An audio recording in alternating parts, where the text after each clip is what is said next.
Hello, I'm Isaac Hayes III, founder and CEO of Fanbase. And right now we're accepting investors in our $17 million round to revolutionize the future of social media. Today, for just $399, you can own 60 shares of stock in Fanbase at $665 a share. Go to startengine.com/fanbase and invest today. While the big platforms have grown too massive and disconnected from their users, Fanbase is building a platform where creators and users truly come first. We've already raised $4.8 million from everyday investors who believe in this vision, and now you can join them. This is your chance to invest in a social media tech company with over 1 million users that is disrupting media by allowing anyone to reach all of their following and monetize their content from day one.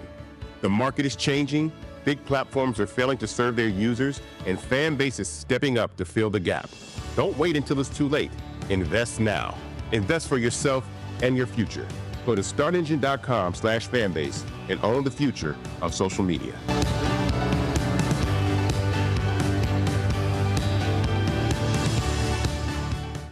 Folks, Black Star Network is here. Hold no punches. I'm real revolutionary right now. Support this man, Black Media. He makes sure that our stories are told. Thank you for being the voice of Black America, Roland. Stay black. I love y'all. All momentum we have now, we have to keep this going. The video looks phenomenal. See, there's a difference between Black Star Network and Black-owned media and something like CNN. You can't be Black-owned media and be scared. It's time to be smart. Bring your eyeballs home. You dig?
Hey, folks, today is Monday, January 27, 2025. I'm Roland, partner Unfiltered, live on the Black Star Network.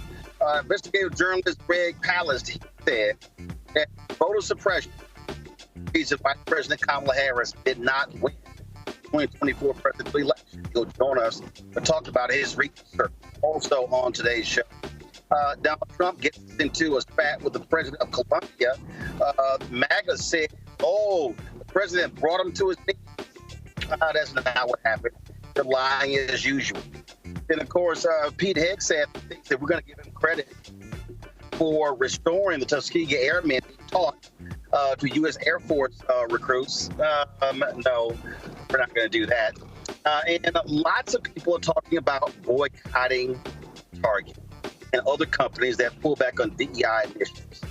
I'm going to do a masterclass, a deep dive on explaining history of boycotts, what we must know and understand, and how we need to be very careful with how we communicate with Black-owned businesses.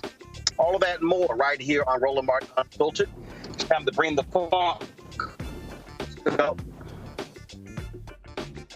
He's got it. Whatever the miss, he's on it.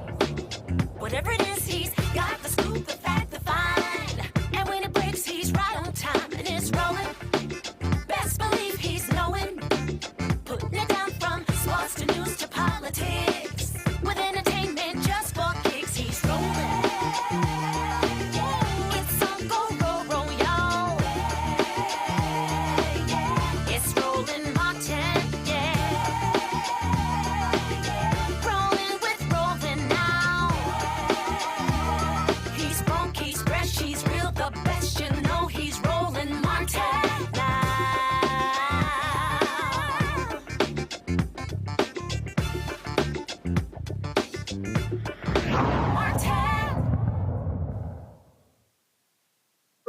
folks are doing their autopsies examining why did Vice President Kamala Harris lose to Donald Trump the 2024 presidential election.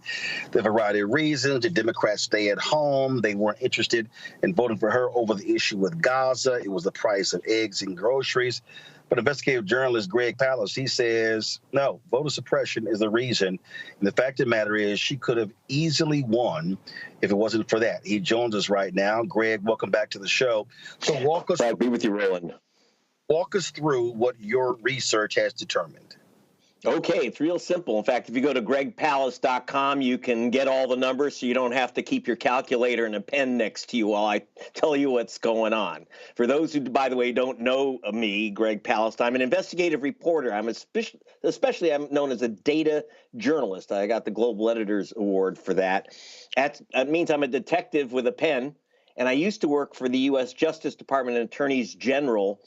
My degree is in forensic economics. Why am I telling you all these things? Because I'm going to give you a lot of numbers, and you better believe them instead of the junk you're hearing from mainstream press. Here's what happened to Kamala Harris. Here's what happened to our democracy. What happened was that vote suppression won this election. Trump would have lost except for massive vote suppression. And what I mean by vote suppression, that's a very polite term for shafting black people out of their votes and other people of color, including a lot of young people whose votes are blue. Now, here's the calculation, and I'm very good at this stuff. I've been doing it for the NAACP, ACLU, Black Voters Matter, and the Reverend Jesse Jackson for years, this type of technical analysis which I take into courtrooms. Here's the number. If it wasn't for vote suppression, Kamala Harris would have had 3,565,000 more votes. 3,565,000 more votes, which would have given her a plurality of 1.2 million in the popular vote over Trump. Even more important, if not for Jim Crow trickery, which reached it's not new to this election, but it reached new heights in this election, Roland. Kamala Harris would have easily won Wisconsin, Michigan, Pennsylvania, and Georgia for a total of 286 electoral votes, and she would be president of the United States right now. And here's how it breaks down, Roland. And this is this number is from the United States Elections Assistance Commission, an agency you've probably never heard of, but their job is to keep track of the votes in America. They track it, but they also do something else. They keep track of the non-votes in America. We are a nation that America's nasty little secret, Roland, is that we don't let everyone vote, in particular voters of color. In 23, leading up to the 24 election, states purged 4,776,706 voters from the voter rolls. 4.8 million, almost 5 million voters were simply erased off the voter rolls. I looked at elections in Venezuela, Liberia, Mexico, Switzerland, China, you name it. They don't purge people off voter rolls the way we do, this purge business. Now, who's getting purged of those 5 million voters? Well, I took a deep dive into the purge of, a couple of years ago, 300,000 voters in Georgia. I did this for the ACLU and Black Voters Matter, NAACP, and I uncovered that 198,000 voters in Georgia who were removed because supposedly they moved from their Georgia voting address. Not one of them moved. Now, I'm not guessing. I hired the experts who work with Amazon who know exactly where you live. There's a lot of Roland Martins in America, but you don't get someone else's tidy-whities, do you? Because Amazon knows exactly where you live, and I got a special contract with the U.S. Postal Service to hunt down people. We're not guessing. We went name by name by name, 198,000 voters who they said had moved out of Georgia, and there they were at their homes. Now, who were they? We called 800 of them, which is a very big statistical sample. Almost all of them were African-American voters in Georgia. That's who gets purged. In Wisconsin, and if it weren't for those purges, Kamala Harris would have taken Georgia and other challenges to black voters. In Wisconsin, Roland, there was a purge of over 150,000 voters. Again, I went name by name by name through that list for Black Voters Matter. Literally with computers, we went through every single name. Tens of thousands of people accused of voting from an illegal address, and they were purged from the voter rolls before this election. Now, I actually mapped this with the Washington Post, and we found out that almost every single wrongly removed, purged voter not allowed to vote was an African American in Milwaukee. That was most of the list. And then some of the list were students at the University of Wisconsin, Madison, well-known left-wing school. Those are not Trump voters. So it's young voters and Black voters. There was a complete match between the number of voters who were purged wrongly and Black precincts in Milwaukee. That's just the beginning. That's the purges. 2.1 mail-in ballots, Roland. Let me repeat this. 2.1 million mail-in ballots were rejected. People don't realize, according to NPR, 13.8%, that's about 1 in 7 mail-in ballots is thrown in the garbage. Let me repeat that. You mail in your ballot. It's very easy for them to knock off your ballot. And they know who you are. They know your zip code. And in places like Georgia, they know your race because it says BLA next to your name if you're Black in many states in the South. That's still on the voter rolls. Now, if it was random, if anyone's mail-in ballot was thrown out, Roland, so big deal. But the state of Washington did an analysis of whose mail-in ballot gets rejected. And they found that if you are Black, you are 400% more likely than if you are white to have your mail-in ballot rejected. You didn't put a middle initial, you registered with your middle initial, but you didn't include your middle initial on the outside of the envelope. Postage due, tricks like that. And it's all aimed at challenging Black votes. Spoiled ballots, 585,000 ballots, which people voted in their precincts. They voted in their precincts, and those ballots are rejected as supposedly unreadable. All these gotcha things. Now, again, whose ballot gets rejected? Are you ready for this? The U.S. Civil Rights Commission did an analysis and found out that your chance of having your ballot rejected for some technical reason, whether it's mailed in or in precinct, is 900% higher if you're Black than if you're white. Repeat that. I just told you about altogether about 3 million ballots rejected. 900% higher chance you will have your ballot rejected if you're Black than if you're white. Provisional ballots. Roland, let me tell you something. There's this thing called provisional ballots. You go in, oh, your name's on the voter rolls. Don't worry, fill out this piece of paper, stick it in an envelope, this provisional ballot. I call them placebo ballots because they'll tell you, the nice little lady behind it is going to say, hey, your ballot will be counted. Just fill out this form. Oh, yeah? Well, in states like Georgia, if you don't go into your county voting office, your clerk's office, and what they call cure your ballot, you have to show them your ID, you have to prove you're an American citizen. They're going to throw your ballot in the garbage, according, again, to the U.S. government, the United States Elections Assistance Commission. This isn't just Greg Palast saying it, Roland. The U.S. government says that 43% of all provisional ballots are thrown in the garbage. Whose ballots are they? If you're Black, Hispanic, or Asian American, the chance you will be shunted to one of these placebo BS back of the bus provisional ballots is 300% higher if you're a voter of color than if you're white. So whose provisional ballots are in that dumpster? Voters of color. And how does this happen? The Brennan Center, if you go to gregpalast.com and actually see these, you can see this map that I got from the Brennan Center. 30 states passed laws making it more difficult for people of color to vote in the 2024 election. That was Trump's victory map.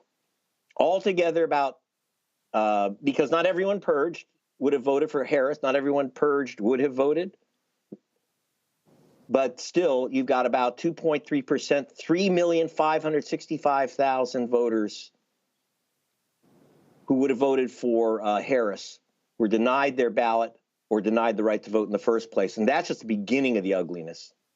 Greg, you called it Jim Crow trickery. What people have to understand that this idea of in terms of how they changed these laws. First of all, the was a white man in Ohio who sued and went to the Supreme Court because Ohio purged, saying that, well, he had not voted in 2 or 3 elections. And he sued and he lost. Supreme Court cleared the way for purging. But then what we've seen the legal purging where, we didn't realize X number of people were on the list. It happened in Virginia. It's happened in Florida. It's happened. And there's no coincidence that it keeps happening to African Americans.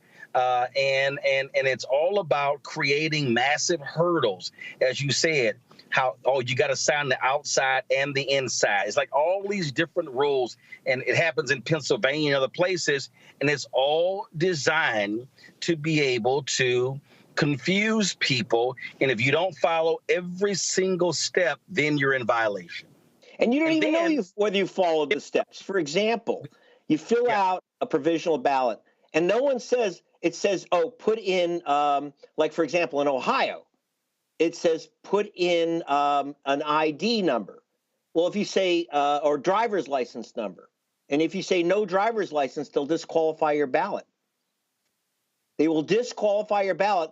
I didn't know that voting had to do with whether you had a driver's license or not. I thought it had to do with whether you're an American citizen. And by the way, when the Supreme Court said, if you haven't voted a couple elections, they can remove you, supposedly on grounds you've moved away, that's why you haven't voted. Well, it says right in the 1993 Voter Registration Act, the National Voter Registration Act, it says right there, you cannot be removed because you've chosen not to skip a couple elections for whatever reasons. By the way, I've skipped a couple elections because I'm a journalist and I've had to go out on election day when I didn't expect to, but basically out of the white areas, I didn't get purged and I'm not going to get purged. What happens is that you get purged if you're in Columbus, if you're in Dayton, if you're in Atlanta. And again, 4.776 million voters purged. And when I went through that list, overwhelmingly black and overwhelmingly wrong. Overwhelmingly wrong. And let me, by the way, if you want to see what happens, I'm giving you numbers because I'm a statistician, but I want to tell you about human beings, Roland. If you watch my film Vigilantes, Inc., which, by the way, Jamie Foxx and Leonardo DiCaprio have made this film available to stream for free. If you go to gregpalast.com, and you will see me in an Atlanta voting station, where,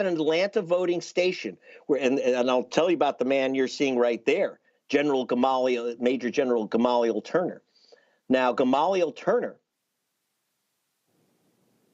this man was 70 years old, the Pentagon's expert on warfare of the future, and if you can see on your screen, he is definitely African-American.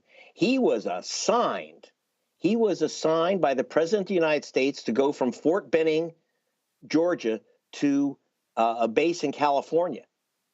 And he didn't get his vote. His mail-in ballot didn't come, and he calls up Georgia. He says, what happened? They said, well, Major Turner, you've been challenged. He says, what does that mean? He says, someone challenged your vote, and so you can't get your ballot. He says, well, what do I do? He says, well, just come on in and show you're a citizen and that you live in Georgia. And he says, wait, I'm a soldier. I'm 2,700 miles away, and 2 days before the election, you want me to come just come in? Now, you have to understand, one person challenged 4,000 people out of the Fort Benning area, almost all of them African-American soldiers. This was not a government official. This was a Republican Party official, the chairman of the Republican Party in southern Georgia. His name's Alton Russell. He even dresses like a vigilante. You'll see him in the film with a 6-gun. He thinks he's Doc Holliday. This guy challenged 4,000 voters. Now, I got to tell you, Major Turner actually flew to Georgia. He flew 5,000 miles to go to federal court to get his ballot, one ballot counted. 4,000 others, again, mostly black soldiers out of Fort Benning, did not get their ballots. And you saw on the screen, you had one woman that I confront in the film. She works for Marjorie Taylor Greene. a white Republican. And I'm telling you, there were 88 challengers 2 years ago in Georgia, or 4 years ago, and all of them are white Republicans. They're not government officials. I'm not being racist about it. That's what they were. One single woman challenged 32,000 voters. And I showed her the pictures of her black neighbors. I said, do you know who these people are? No. You don't know who these people are, but you challenge their right to vote. So they were challenging soldiers. They're challenging students.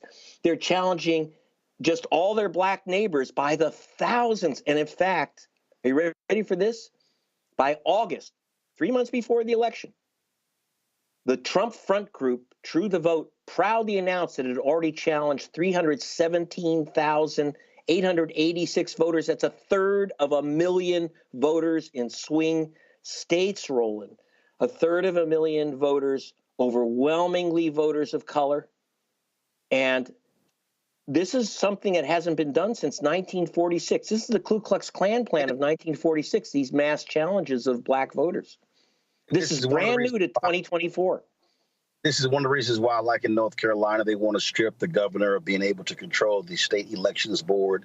This is why they're doing this. So the question is, and I got about 90 seconds before I go to the panel for them to ask questions. What is now happening in advance? Because now, of course, they control the Department of Justice. You're not going to see any voting rights investigations. You're not going to see any of this. They're in charge of the levers of power. So what now? What happens next? How must people prepare themselves for what we are about to see? Because now they're going to have the power to do this on steroids. Well, tomorrow I'm going to be having breakfast with the Reverend Jesse Jackson, or Wednesday, and planning what our line of attack will be to protect these votes. I'm working with Gerald Griggs, president of the NAACP of Georgia, Latasha Brown, Black Voters Matter. You notice I'm not working with the Democratic Party. One, because I'm a journalist and I'm a nonpartisan. But the Democratic Party is totally missing in action on vote suppression. They just aren't there. But the groups are organizing to stop this new Ku Klux Klan plan. You have to understand that in 1946, the Ku Klux Klan elected one of the Klan leaders, Eugene Talmadge, as governor of Georgia by systematically challenging virtually every black voter in Georgia. Now, these Jim Crow laws are in the books of about 30 states, still allow, I can say, dig this, Roland, I can say, oh, Roland Martin doesn't live where he says he is. He shouldn't be allowed to vote. Now, who's Greg Palast to say that? Doesn't matter. As long as you live in my county, I can challenge your right to vote, and you're not going to get a ballot, or worse, you'll mail in your ballot. You won't even know that your ballot wasn't counted. Right. So here's the question. Let me do this here. I want to bring in my panel right now. Okay. So I want them to get their questions in so we can so people can really understand, because the depth of this, and again, we talk about it a lot, that people don't fully grasp is how significant this is on many levels. At the Amakongo Dibinga Senior is professorial lecturer, School of International Service, American University, author of Lies About Black People, How to Combat Racist Stereotypes and Why It Matters. Dr. Julianne Malveaux, she's the economist, author of Surviving and Thriving, 365 Facts in Black Economic History. She's also president emerita at Bennett College. Joining us from D.C., Joe Richardson. He is civil rights attorney out of Los Angeles. Joe, I'll start with you. Your question for Greg Palast. Mr. Palast, appreciate you being here. Roland kind of took what I was going to ask next, but let me ask this. You've been doing what you've been doing for a long time. What's the next investigative frontier for you? Because I think one of the things that has to happen is that journalists that are actually looking for information that are not in the box, as it were, like the Roland Martins and the Greg Palast and things like that, are going to have to help to uncover a lot of these truths just through research. I love it that you're a statistician. What is it that you're going to be, I know you're going to do some things related to this issue, but is there any other issues out there that connect to some of these things, some of these justice issues that you're looking at next? Well, I am very, very concerned about this and I want to dig deeper into this, in the challenge, this mass challenge of voters by self-appointed vigilantes. Again, this is the Ku Klux Klan plan of 1946 and this Trump front group called True the Vote. They're the ones, by the way, that came up with this, with the film 2,000 Mules, where they called 2,000 black men. Every one of them was a black man. 2,000 black men were supposedly stuffing ballot drop boxes with multiple ballots. They were being paid supposedly by George Soros and Mark Zuckerberg $10 each to commit a felony crime. I got to tell you, every person that they showed on camera as a black men stuffing ballot boxes, because every ballot box has a camera on top of it so they can see what voters. Every one of them was a legal voter, and they've been sued to fare thee well, but they don't care.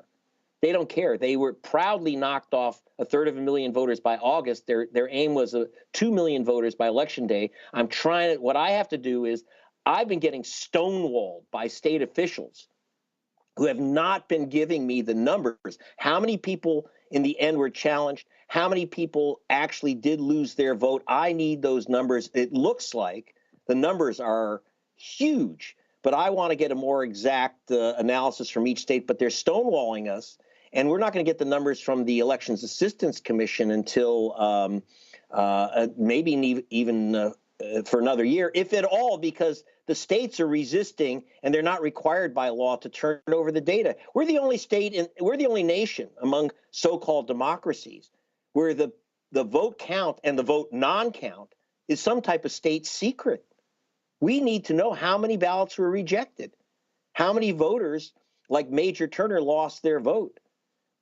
When I was and so I want to find out, I need to get those numbers because this is a brand new thing, this vigilante vote challenges of, again, not government officials, but self-appointed vigilantes who are getting lists. We had this one woman in Cobb County, Georgia, works for Marjorie Taylor Greene. She submitted 32,000 names in Cobb County, 32,000 names, one GOP official. And, again, it's not just, and I want to tell you, it's very important. It's not just numbers. I was at the polling station when a 92-year-old woman in Atlanta was thrown out of the polling station where she'd voted for 50 years, 92 years old, in a walker, thrown out into a storm. Her granddaughter in hysterics. Well, I went to the house that she said she no longer lived in. It was just down the street from the polling station. And there was a picture of her having dinner with Martin Luther King from 50 years old earlier in that house. This was Martin Luther King's 92-year-old cousin. So if they can knock off Martin Luther King's 92-year-old cousin, they can knock off anyone, and they are. This is what I really want to look at, is this explosion of vigilante vote challenges. And under Trump, if you think the Justice Department is going to stop it, think again. We have to stop it ourselves. Julian Malvo, your question. Julian? How are you, Greg? Last time I saw you, we were Reverend Jackson. Yes. I really appreciate your work always. You just do such great work. Thank you. So you looked at the presidential election and said Kamala would have won had it not been for this suppression. Were there states where we also lost congressional seats? I don't think we lost Senate seats. We didn't have any close Senate races, but congressional seats. Are there other races that you can lift up that might have made a difference in this environment? Oh, absolutely. I was looking at close congressional races. I still haven't finished the numbers. One of the reasons it took me a couple months, it's a lot of numbers to crunch, and I don't want to just throw stuff out there. But it looks like the Democrats would have picked up at least 3 or 4 congressional seats, if not for these vote suppression tactics. Because, again, when you knock off Major Turner's vote, when you take away a soldier's vote, when you take away Martin Luther King's cousin's vote, that goes all the way down the ballot. And so I have been very concerned that basically the GOP should not have control of the House of Representatives at this moment, except for their successful wielding of vote suppression tactics. But I will be issuing a report on the congressional races soon. But I will say that, but I will say this here, Greg, that the voter suppression that we saw, it does have an impact when you talk about the Senate race in Pennsylvania of Bob Kasich. Yes, and I want to look at Pennsylvania because Cleta Mitchell Donald Trump's lawyer, Cleta Mitchell, she challenged tens of thousands of voters in the Philadelphia area through an organization called Eagle AI, which is, by the way, a very interesting name because Eagle Eye was the name of a racist group back in 1964 that challenged a whole bunch of Hispanic voters in Arizona. They brought back this racist operation from 64. They brought back the Klan operation from 46. It's shameless. And it's getting very little coverage in the mainstream U.S. press. Now, people should understand, I write for The Guardian and BBC, which are the world's major outlets in the English language. But it doesn't come into my home country. So I'm all over, I'm mainstream in the rest of the world, just not in America. Makongo, what's your question? Well, thank you so much, Mr. Palast, for this work. I want to touch on, and you also mentioned Cleta Mitchell, who wanted to target youth votes. So I wanted to come back to your part on the youth vote. As a professor, I see so many kids who are disenfranchised and the like, but they don't have this level of information. They're not getting it on K-12 level. What is your charge? What is your opinion about what we should be doing with the young people as it relates to making sure they're aware of this as they're coming into the voting age and process? You're doing it. Education, education, education. The first thing I tell people, and really important for students, check your registration 90 days before an election. See if you've been challenged, see if you've been purged. In most states, within 9 days of election, you can re-register. In fact, if you haven't voted in a couple elections, just re-register. Even if you think, I've been voting the same place for years. No. Check your registration. I had a student in Madison, Wisconsin that I put on camera, and you'll see him in my film Vigilantes, Inc., a Vietnamese-American kid. He had moved dorm rooms. He just moved, different part of the building. Well, under the law, you don't lose your vote if you move within your county. But they do this to students if they've moved at all. They send them a postcard to confirm their address. And if they don't get that postcard, because it looks like junk mail, most people throw it away. I call it the poison postcard system. If you don't see that postcard and return it, you lose your vote. One way to get around that is tell all your students, tell everyone, and tell them to tell their families. Check your registration 90 days before. The problem with the new challenge system, for example, Georgia changed its law so that these vigilantes can challenge your vote on election day. They don't have to notify you for 30 days. Well, the election's over after 30 days. So you get challenged. You may not. In fact, it was only by accident that Major Turner, this African-American officer, found out that his vote was challenged because he called. He said, "Where's my ballot?" They didn't notify him. They just said, "Well, you've been challenged." So we have to tell people to check their registrations, check and check again and again. A lot of states now, dozens of states, have same-day registration. So bring every form of photo ID you have and something to show your address, like an electric bill or something. So you start out by protecting your vote. The second thing you do is you get active. If you have students that aren't part of an organization on the front lines, forget partisan stuff. I'm not talking about joining Democratic or Republican parties. I'm talking about work with Black Voters Matter Fund, work with Reverend Jackson and Rainbow Push, work with the NAACP. There's great organizations out there, like less known to a lot of people is the Transformative Justice Coalition, headed by Barbara Arnwine, a great Hispanic organization on the ground, Southwest Voter Registration Education Project. If you don't get active, the other side is active. And by the way, they don't go to sleep in off years. Americans go, progressives go to sleep in off years, whereas the vote purgers and the Jim Crow operatives, they're 24/7, 365 days a year, every year. They don't rest. And so we can't either. Greg Palast, I appreciate it. Thank you so very much. Before I let you go, I have been interviewing some of the candidates running for DNC chair. So if you had to ask Ben Wikler a question, what would it be? So when are you going to take on Jim Crow and stop hiding? on this issue. I can tell you right now, Reverend Jackson asked both Kamala Harris and Joe Biden to watch my film, to watch Vigilantes, Inc., America's New Vote Suppression Hitmen, which you can, again, go to gregpalast.com, stream it for free. He said, watch it and do something about it.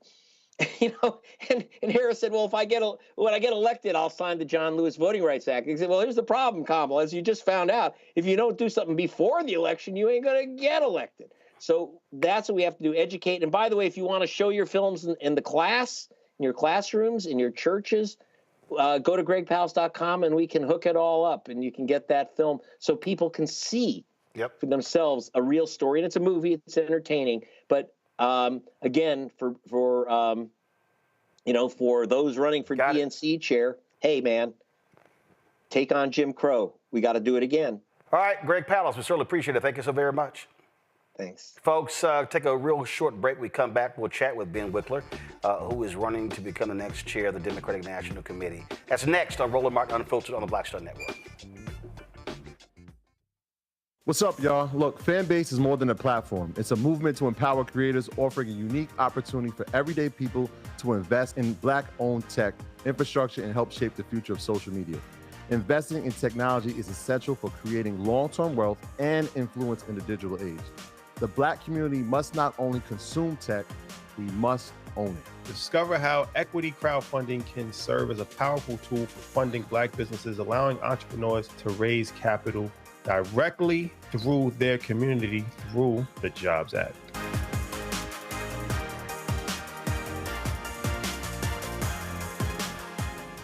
I'm Russell L. Honoré, Lieutenant General, United States Army, retired, and you're watching Roland Martin Unfiltered.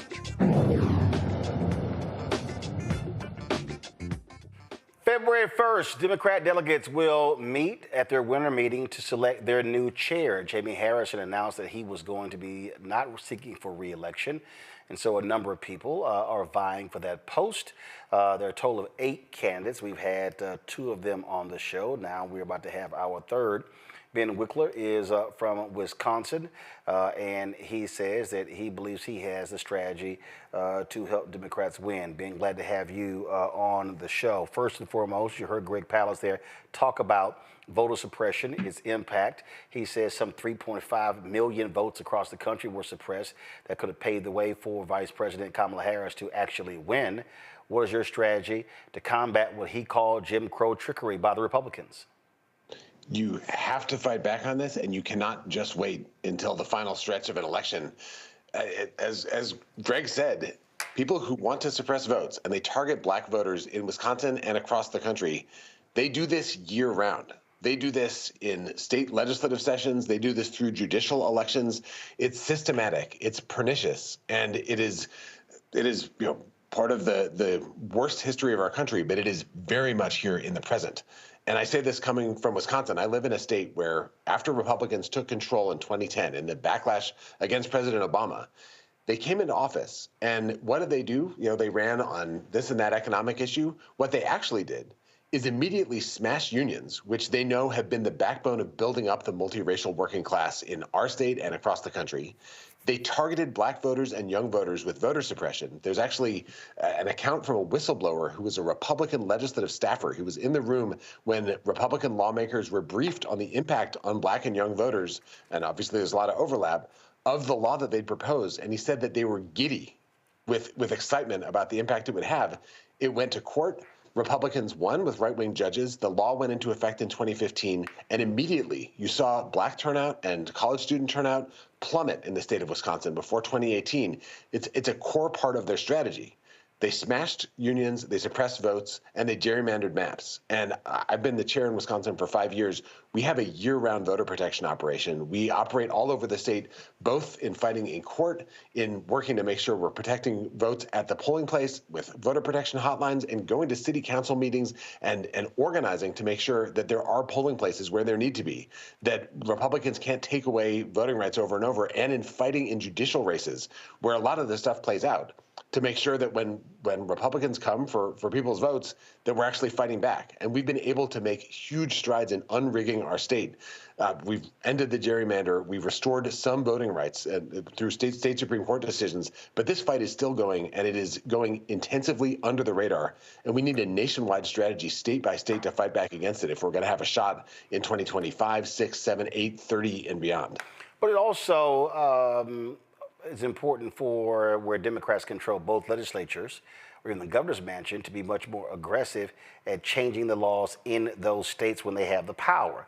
And that's what, listen, Republicans do that. I mean, Democrats have controlled New York State government for some time, and New York State has literally had some of the most awful voting laws in the country. This is it. Republicans, when they get power, the first thing they do is they change the rules to ensure that the people who don't have power will never get power. And for Democrats, there's one part is the kind of campaigns you run, the organizing you do, your voter protection work. But the other piece is around governance, that we need to get serious about unrigging a system that is rigged against working people across race and ethnicity and geography. And so often what happens, Republicans ratchet things down. They target black voters with suppression. And then when Democrats come in, it's not the top priority. So that needs to change. The commitments we make when Democrats are running for office, they need to turn into immediate action as a top priority to make sure we don't spiral down into a situation where millions of people can't exercise their franchise.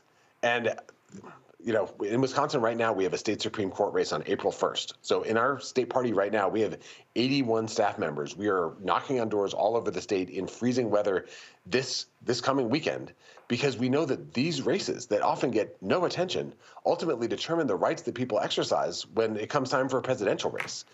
And the fight is so in our face in Wisconsin. The elections here are so close that we know to a certainty that if we're able to change these laws and actually restore the rights that everyone's supposed to have, that Vice President Harris would have won our state. Mandela Barnes would have won the Senate race in 2022. We know Republicans are doing this because they think that they've seen that they can win elections by doing it. But I think across the country, we need to sound the alarm, because these things that are happening state by state right now, they're coming at us at a federal level. Republicans are planning massive assaults on voting rights through the U.S. Supreme Court, through Congress, through the Trump administration. It's all in Project 2025. The fight is here. And if we're serious about democracy, we need to take this seriously as the Republicans do. One of the things that white Democrats are going to have to own up to is that this is a party that is largely run by white consultants, white strategists. They control the money. They treat black staffers, black consultants, black pollsters, black campaign workers, and black voters as sharecroppers. The reality is that things have completely changed in that you cannot anticipate that black people are going to vote Democrat 90%. The further you get away from the civil rights movement, younger voters do not self-identify as Democrats. I say it consistently to the Biden campaign, the Biden-Harris campaign and the Harris-Walz campaign, that you're going to have to spend 3 to 4 times as much time and money talking to black people. You can't come to them 2 or 3 months out. It has to be a much longer period because the voters are changing. Yet the exact same white Democratic consultants don't listen.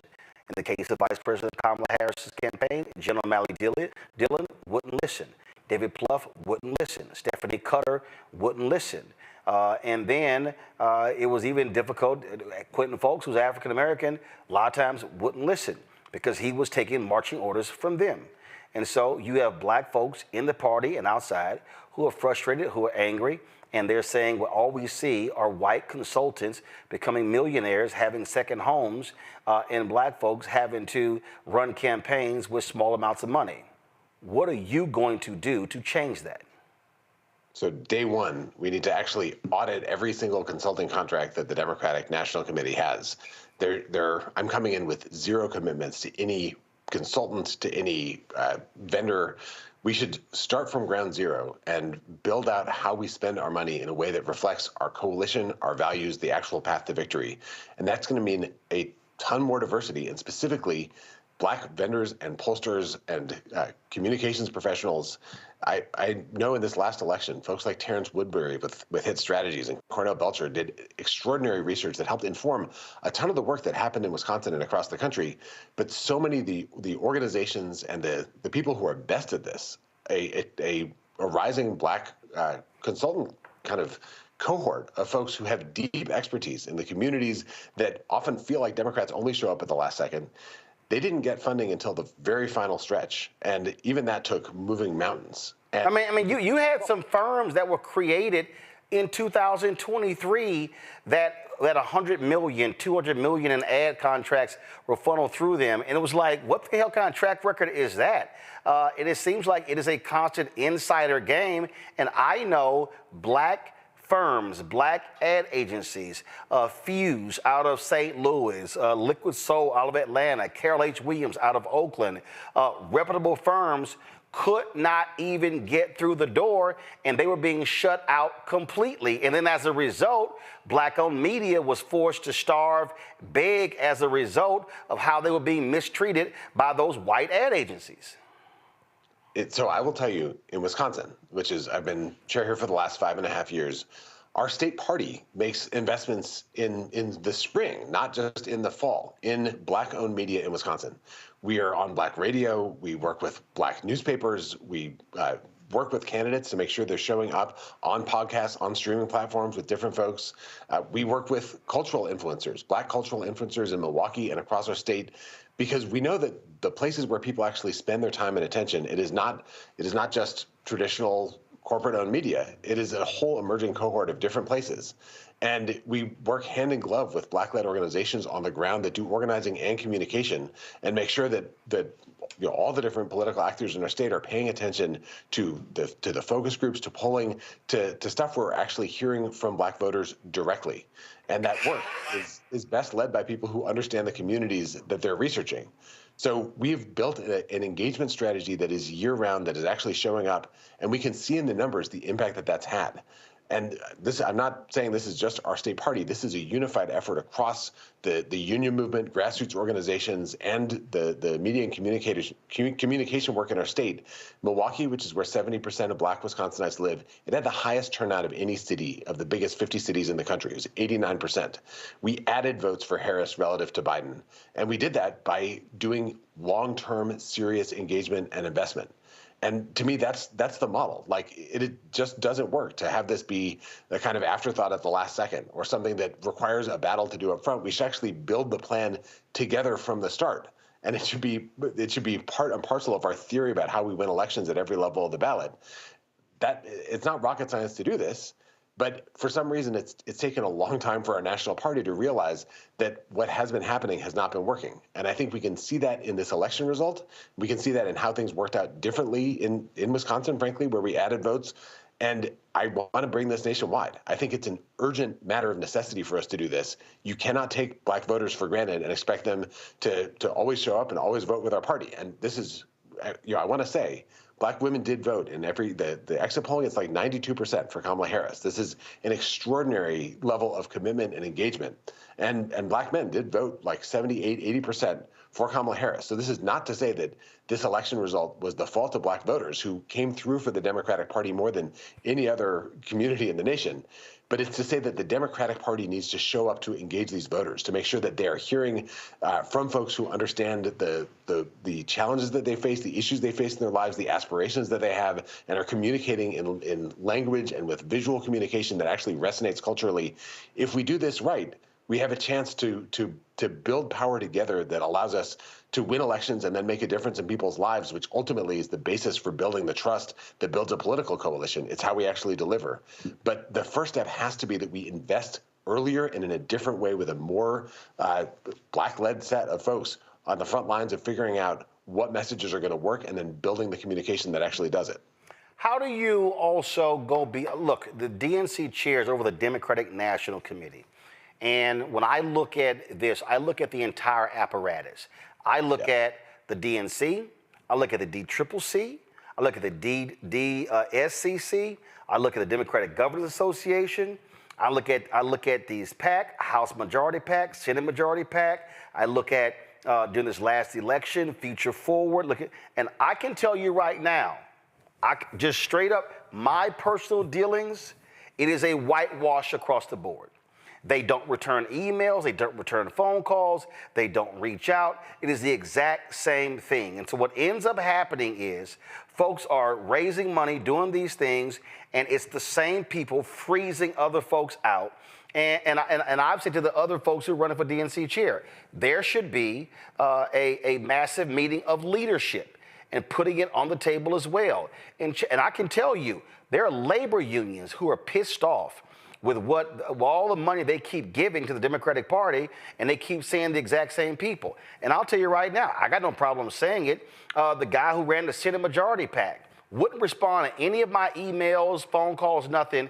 And it wasn't until AFSCME called and said, why are you not calling Roland Martin back? Oh, then he immediately called, but he had to get threatened to do so. And so that's the crap that as African Americans we see, and then it shows up on the field when you don't have outreach, when you don't have investment, when they're not listening to black people to say, this is how you communicate and target and outreach to black people, as opposed to having some white consultant who's not from Georgia, but then you got somebody who's running communications in Georgia, who don't know any media in Georgia, but then they're telling the black people on the ground, this is what you can and cannot do.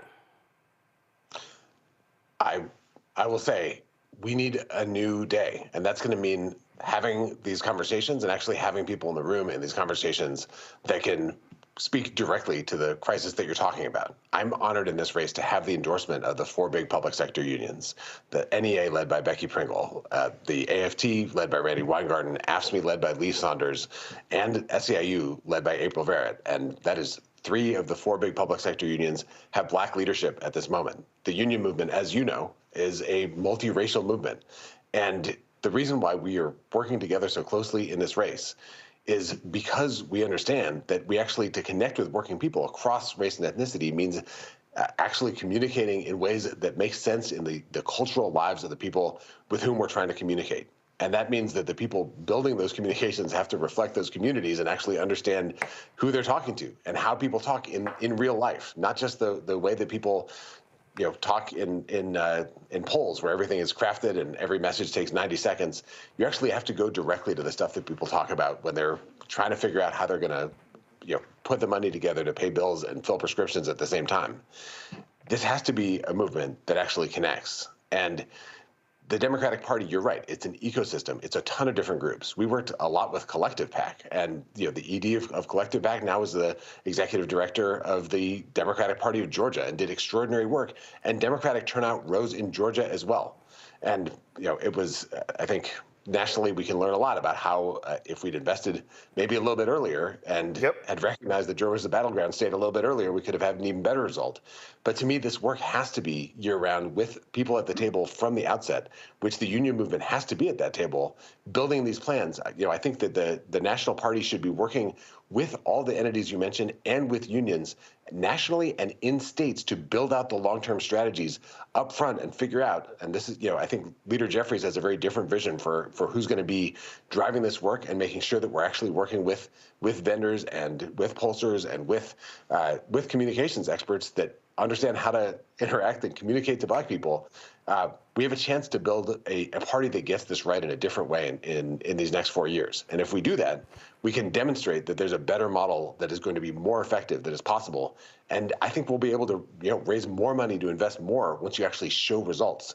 And that's the work that we have to do. Before I go to my panel with questions, and my last question for you, and I asked this of all the other 2 candidates who I talked to, Ken Martin and Martin O'Malley. Are you also prepared to have a direct conversation with white working class voters and white voters? Everybody talks about, whenever conversations come up, people are very free to talk about black voters, Latino voters, but they never want to say white voters.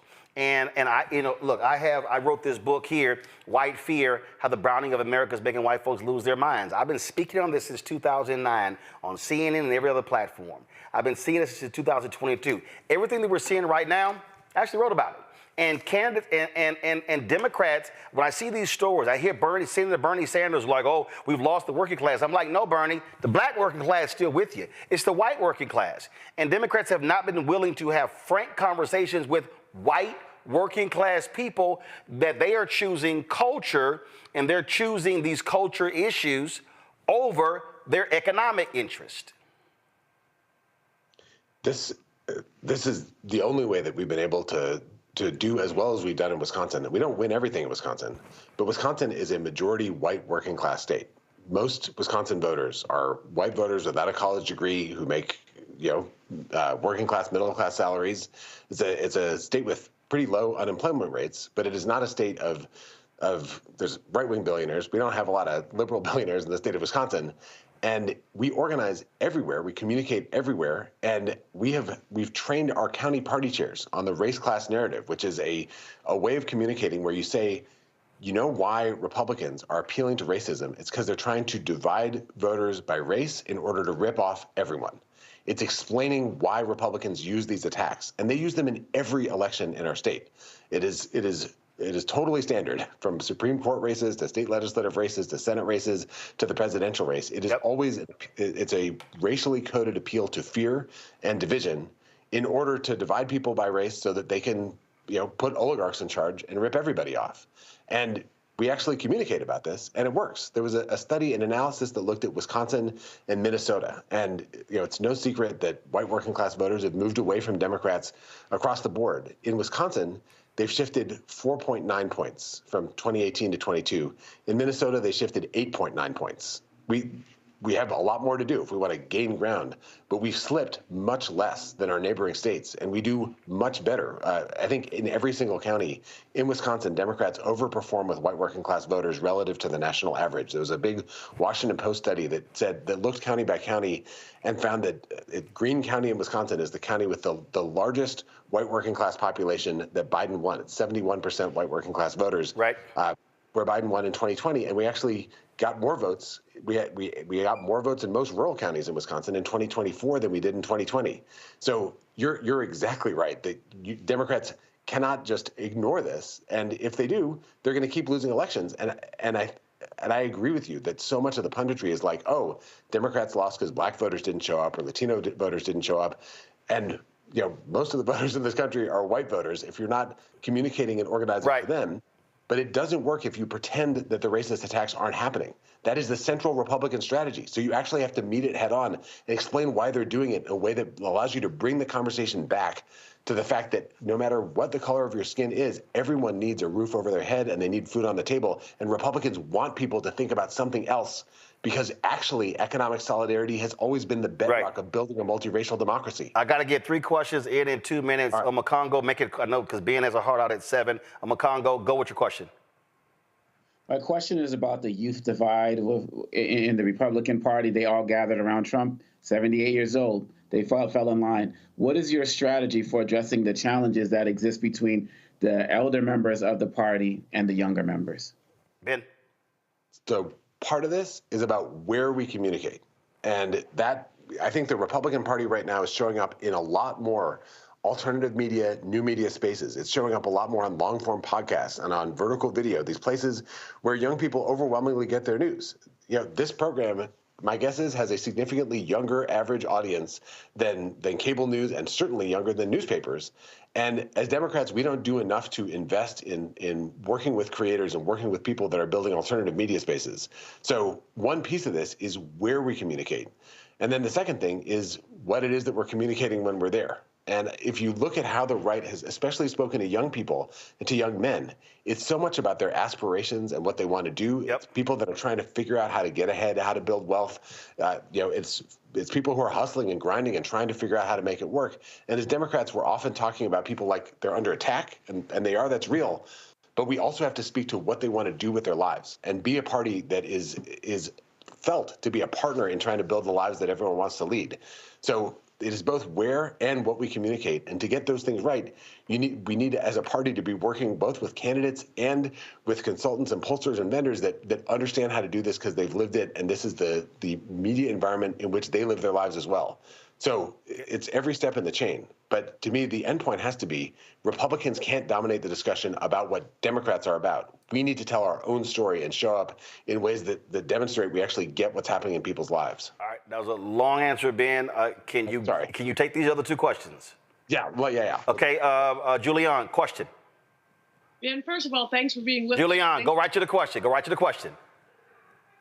What differentiates you from Martin O'Malley or from Ken Martin, but especially O'Malley, who is the one who has more, seems to have lots of support? You seem to have the most. He seems to have the next amount. He comes out of Maryland, which, as you know, very multicultural. Yeah. What differentiates you? So I think the thing that differentiates me is that I come from a state where the right took over and rigged everything in order to suppress votes, in order to break unions, in order to smash our democracy. And my experience in this moment in our history for these last 5 years has been fighting back to unrig a system that was rigged to not work for people. And with respect to the other candidates, they're in states where they haven't experienced the full brunt of the entire Republican machine. In order to win in Wisconsin, we've had to grow bigger, we've had to grow deeper, more intensely, more year-round, in a deeper partnership with the union movement, with the ecosystem, with grassroots organizations across our state. I think that's the kind of fight we're in now as a country, and that's the kind of chair the DNC needs to have that recognizes the size of the threat that we're up against, and with a track record of actually being able to fight back against it. Joe. Everybody thinks they know why we lost, and everybody has the Democrats lost. Pick an issue that's a red herring and remind us that, whichever one you pick, and say, no, this is not what this is about. What are one of those red herring issues that are out there that people think the election was about, but it actually wasn't? So I think people think that this election was about trans issues. And when they say that, and they say that Democrats screwed up about this because they're constantly talking about pronouns, what they're actually describing is Republican ad campaigns that were saying Democrats care about they, them, not about you. The actual Republican message was Democrats don't care about you. They care about something else, someone else. It's the same con that they always run. Sometimes it's targeting immigrants. It's usually targeting black people. Sometimes it's targeting gay people or trans people or non-binary people. But that message takes hold when they're able to say that Democrats don't see you, don't care about your struggle. They have some other priority. And the way that we beat that is by actually showing people that we're fighting for them and we do understand them and we're fighting for them. It's not like Vice President Harris was not running the campaign that Republicans were claiming she was. That was the Republican narrative. Republicans ran on identity politics in this election in order to move the country away from seeing what the actual impact of the policies of the candidates would be. And we need to disrupt that by explaining what they're doing and then bringing it back to the fact that Republicans are trying to rig this country for a handful of far-right billionaires that want to pull the ladder up and leave everyone else at the bottom. So I think that it is easy to totally misread the results of this election by falling into the trap that Republicans have laid. We don't have to abandon our values and being a Big Ten party in order to go where Republicans are trying to lead us. What we need to do is bring it back to a fight that Republicans don't want to have, that they run away from, about who this country should work for. It should work for everyone. Everyone should have opportunity. Everyone should have the opportunity to build wealth and succeed and thrive in their communities. And Republicans want to take that away. And we need to fight them on that front, showing why they're trying to make this about appeals to racism and every kind of bigotry and prejudice in order to distract people from that fundamental fight. There's a reason why it was called the March on Washington for Jobs and Freedom. It's because those two fights are inextricably interlinked. And when we build across all these different fights, we can build a movement that can change this country. All right, Ben Wikler, we appreciate you joining us. Thank you so very much. Thanks so much for having me on. All right, folks, got to go to break. We come back. Let's talk economic boycotts. People are talking about boycotting Target and other companies that are pulling back on their DEI initiatives. But it's a whole lot that we need to understand about this so we don't make mistakes. I'm going to unpack this in a masterclass over the next hour. Trust me, it's a conversation you do not want to miss. Support the work that we do, folks. Join our Bring the Funk fan club. The goal is to get 20,000 of our fans contributing on average $50 each a year. That comes out to $4.19 a month, 13 cents a day. And so if you want to contribute via Cash App, use the Stripe QR code. Cash App close all of our accounts. And so this is how you're able to access us. You can also, if you're listening, go to blackstarnetwork.com and you can actually see the QR code as well. PayPal is rmartin unfiltered. Venmo is RM unfiltered. Zelle, Roland at RolandSMartin.com. Roland at RolandMartinUnfiltered.com. Send your check and money over to P.O. Box 57196, Washington, D.C. 20037 7-0196. We'll be right back. What's up, y'all? Look, Fanbase is more than a platform. It's a movement to empower creators, offering a unique opportunity for everyday people to invest in Black-owned tech, infrastructure, and help shape the future of social media. Investing in technology is essential for creating long-term wealth and influence in the digital age. The Black community must not only consume tech, we must own it. Discover how equity crowdfunding can serve as a powerful tool for funding Black businesses, allowing entrepreneurs to raise capital directly through their community through the Jobs Act.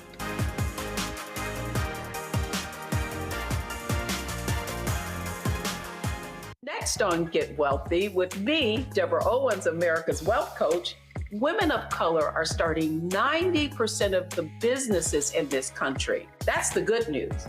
The bad news, as a rule, we're not making nearly as much as everyone else. But joining us on the next Get Wealthy episode is Betty Hines. She's a business strategist, and she's showing women how to elevate other women. I don't like to say this openly, but we're getting better at it. Women struggle with collaborating with each other. And for that reason, one of the things that I demonstrate in the sessions that I have is that you can go further together if you collaborate. That's right here on Get Wealthy, only on Black Star Network.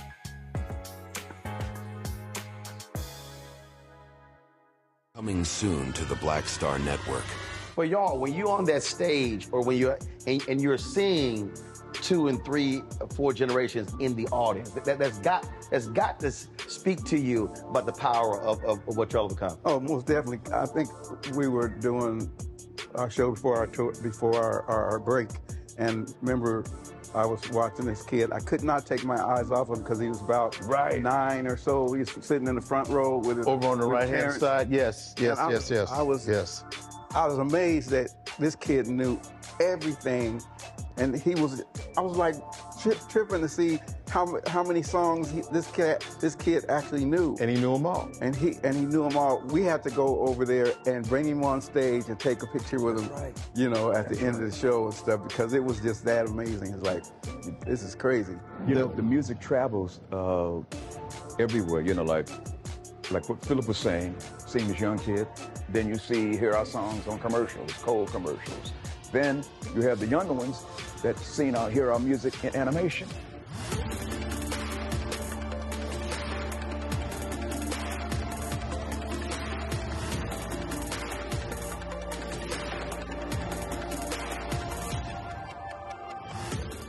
On a next, A Balanced Life, we talk about how to get in touch with your feelings, emotions, how to find your North Star, and how to move your life along. Because oftentimes what we'll do is we'll accept what the world says about us as the truth and how we see ourselves, which that can be completely contrary to what the Word of God says about who you are. That's on the next, A Balanced Life, here on Black Star Network.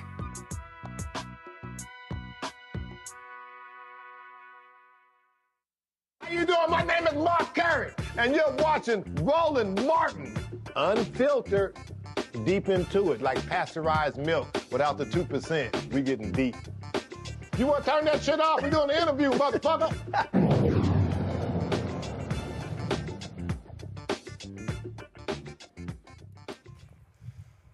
Woo. All right, folks. It has been quite a busy weekend. And this weekend, I spent a lot of time taking phone calls and on conference calls and text messages and looking at social media. And a lot of folks have been talking about Target, the latest company to announce that they are ending their various DEI initiatives. They joined the likes of Walmart, McDonald's, Lowe's, which actually has a black CEO, Toyota, as I said, McDonald's, and other companies that have made these decisions. But you've had companies that have stood with their DEI initiatives, and in the face of these conservatives like Robbie Starbuck trying to push them to get rid of them. JP Morgan Chase, Delta Airlines, United Airlines, American Airlines, Costco, Apple. So these are the various companies. Amazon has also said they will be pulling back some of their various initiatives. Now, while all of this is happening, African Americans have been responding by saying, what the hell, what's going on? Then, of course, on the federal level, you've got Donald Trump, who is ordering all the federal agencies to get rid of DEI. And so they have made this the linchpin of their week one strategy, and you've seen this happen. You had folks, the Air Force, who decided to pull the teaching the Tuskegee Airmen, and so the conservatives, in their effort to say, oh no, that's not what we meant, so they said, oh no, let's bring that back as if we're going to give you some credit for that. So as a result, this organization called Strike for All, they announced that a boycott of Target beginning February 1st. And so you've seen the social media posts they have been loading, talking about boycott Target. And as a result, people have been saying, that's right, that's the move, that's the way to go, that's what we need to do. This here, when it comes up, this is, one of the posts on social media that they posted, and it says, only by minority owned. And so, only by minority owned. And so, what I have been saying is, well, actually, I posted on their Instagram page, I'm curious, you say only by minority owned, but I want to know, are those other minority owners standing with black people when it comes to battling these companies? The people who benefit the most from DEI policies are white women. White women have 70+% of the actual DEI corporate jobs, and white people do. And white women, when it comes to minority contracts on the city, county, state, federal level, they get more contracts than anybody else. So if we're talking about, fighting for minorities and women, I need to know where's the National Organization of Women. I need to know where's the Women's Chamber of Commerce. I need to know where are all these women's organizations that largely serve white women. I need to know where are the Hispanic, Latino organizations. I need to know where the Asian American organizations. Because what I'm tired of black people, the ones who are the loudest fighting for initiatives, and other folks are the greatest beneficiaries. I want to know where are the Indian Americans, where are the Pakistanis, everybody who has been a beneficiary of MWBE programs who is non-black, where you at? Where you at? And so that's critically important for us to say because, again, we are the ones who are constantly having to shoulder the burden, having to do all of the heavy lifting, which I understand because on the federal level last year, Ron Busby, the CEO, president and CEO of the U.S. Black Chamber, Inc., he was on last week. And he said on this show that African Americans last year got the highest amount of federal contracts we've ever had, $10 billion a year, but it barely hit 2%. Well, it wasn't even 2%. Yet 78% of all MWBE federal contracts white women get. So where y'all at? So you have this call to boycott Target. And what happened over the weekend was that different companies, different black-owned companies with products in Target was completely blindsided by Target's announcement. Target wasn't even smart enough to notify these black vendors first. And what ended up happening was, show the list, here's some of the black brands right here. What ended up happening was these brands got hit with all sorts of questions from the public, and they were like, yo, what, what the hell? They were blindsided by Target's decision. In fact, Target has made no effort to reach out to black-owned media and others to explain how they're going to continue their programs, what are they going to do to continue to invest in black-owned brands, to put their products on the shelves. And if you if you actually go to Target's website, you'll actually see their black. You see, they got their Experience Black History Month page up, and then if you go down here, their Buy Black button, and then you see down here, Shop All Black-Owned or Founded Brands, and when you click that, you will see there for the results are 1,073. And so if you scroll, you're going to see all of these products from Black-owned firms or Black-founded firms. And the list goes on and on and on and on and on. And so people started hitting up these owners and criticizing them and questioning them. And you had the sister who is the founder of the Lip Bar. You had Tabitha Brown, who has products that are in Target stores and Amazon and Walmart as well, taking to social media, sharing their thoughts about this. Because there were people who were going to their pages saying, why aren't y'all pulling y'all products? What are y'all doing?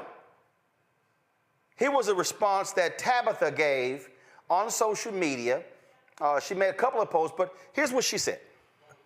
I am in business in multiple ways. Do you have the Lip Bar? With Target, with Walmart, and Amazon, right? I sell Donna's Recipe, my hair care products, right, are on Amazon. They're also in Target. And, of course, I have a huge partnership with Target. I sell my seasonings at Walmart. I do business all over, just like many other people. And what I can tell you is, if we all decide to boycott and be like, no, we're not spending no money at these organizations, listen, I get it. And if that's how you feel, honey, I 1,000% get it. But so many of us will be affected, and our sales will drop. Our business will be hurt. And if any of you know business, it doesn't just happen overnight where you can just go take all your stuff and pull it off the shelves. There's a process. And then you got to, like, where you going to put it? You got to have a place to store it. That's money, right? You got to have another place to sell it, which is almost impossible sometimes. And even if you sell online, it's a process when it comes to business. And everyone does not have the funds or the means or the availability, the space to house their own products, right? But the thing that concerns me the most, and I want you to hear me and hear me well, if we all decide to stop supporting said businesses and say, you know, I can't buy nothing from there, even the businesses who were affected by the DEI ban, right? What that does is you take all our sales and they dwindle down. And then those companies get to say, oh, your products are not performing. And they can remove them from the shelves and then put their preferred businesses on the shelves. And then what happens to all the businesses who've worked so hard to get where they are? Then what happens, right? Now, I know that something that could solve it is ownership of these big corporations, right? It's a long way to go there. There are amazing companies like the Village Market in Atlanta, right, who support small businesses, and you can go in there and there's some amazing things that you can buy. But it's one store and it's very small. We're talking about mass market. You can't build that overnight. She said, we're talking about mass market. You can't build that overnight. Tabitha's absolutely correct. And as I said, Melissa with the Lip Bar, she has posted a number of videos on her Instagram page, and she's posted the latest one, talks about selling out. So I want to deal with these black firms first. And I want to try to be as nice about this as I can. If you are on social media and you are calling black-owned companies with products on Target shelves, and you're calling them sellouts and Uncle Toms, and you're questioning why they are not pulling their products, you should shut the hell up. And the reason you should shut the hell up, because you don't know a damn thing about business. Folks, I need y'all to understand something. There are contracts. If they make various decisions, they could be in breach of contract, which means they get sued. They can incur legal expenses.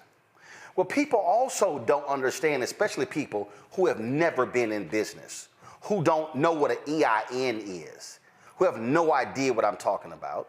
What you don't realize is that when you own a business and you begin to, let's say you begin to place your products, they might start it in 10, 20 stores. Well, they might come back and say, we're not going to place your products in 2, 3, 4, 500 stores. You now have to go out and get capital to be able to acquire that inventory that's needed to sell in those stores. So now all of a sudden, here you are, a small-owned business, and you might have, let's just say this book here, or my book, White Fear. I might have a print run of 5,000 copies. But then when Target says, we want to carry you in 500 stores, I now have to print 25,000 or 50,000 copies. Well, they're not giving that to me on consignment. I got to pay that printing company for the 50,000 copies of that book to be able to ship to Target. And so then I'm shipping the product from the printing company to Target, and I'm not actually putting it in my own warehouse. So if some folks say, well, you need to take your product off the shelves, as Tabitha said, where in the hell am I all of a sudden going to place 50,000 copies of a book? Or where am I going to place pots and pans and seasoning or hair care products? That's the thing I think a lot of us need to shut up and not realize you know nothing about business. So stop making a demand of somebody when you do not understand their business circumstances, because there are people who literally have put their life savings into their companies, and they are now having to navigate this whole deal, and some folks may have taken out second mortgages, and so you're talking about literal bankruptcy, losing it all if they make a rash decision. So that's important for us to state, because I've just heard too much ridiculous stuff about what a black business owner should do with their products if folk are talking about an economic boycott. So let me now move on to the next thing.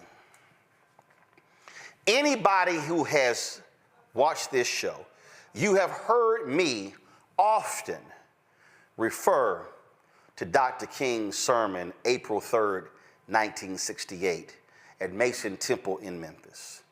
You've heard me talk about economic withdrawal. You've heard me talk about when MLK said in that sermon how we are collectively or individually poor, but collectively wealthy, and how we need to be operating as a collective when it comes to trying to change the economics of our situation. You've heard me quote him in that sermon when he says, we don't have to throw one Molotov cocktail. We don't have to yell and curse anybody out. He said, what we must do is practice economic withdrawal. Companies that don't do business with us and don't hire us, we don't do business with them. In the exact same speech, he also said to black people on that rainy, stormy night in Memphis how we must be supporting black institutions. He mentions buying from black insurance companies. He mentions how SCLC opened a bank account with a black bank there in Memphis. He talked about how we must be doing a bank-in, a buy-in for black-owned businesses. He literally says it in the sermon. See, part of the problem is most black folk have allowed white folk to frame for us who Dr. King was and is. And so therefore, when we talk about his mountaintop speech, all we talk about are the bottom 2 minutes of that speech and not the other 41 minutes and 16 seconds of the speech. That's why most folks listening right now have no idea what I'm talking about, because you don't even realize that that's what he actually said in that sermon. Because at one point he even references Jesse Jackson. He said, Jesse, what do you call it? Economic. He said, redistribute the pain.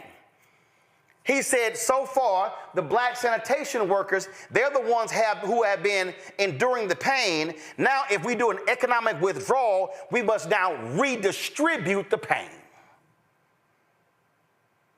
For all y'all who keep acting like Dr. King wasn't a radical, go listen and read that speech.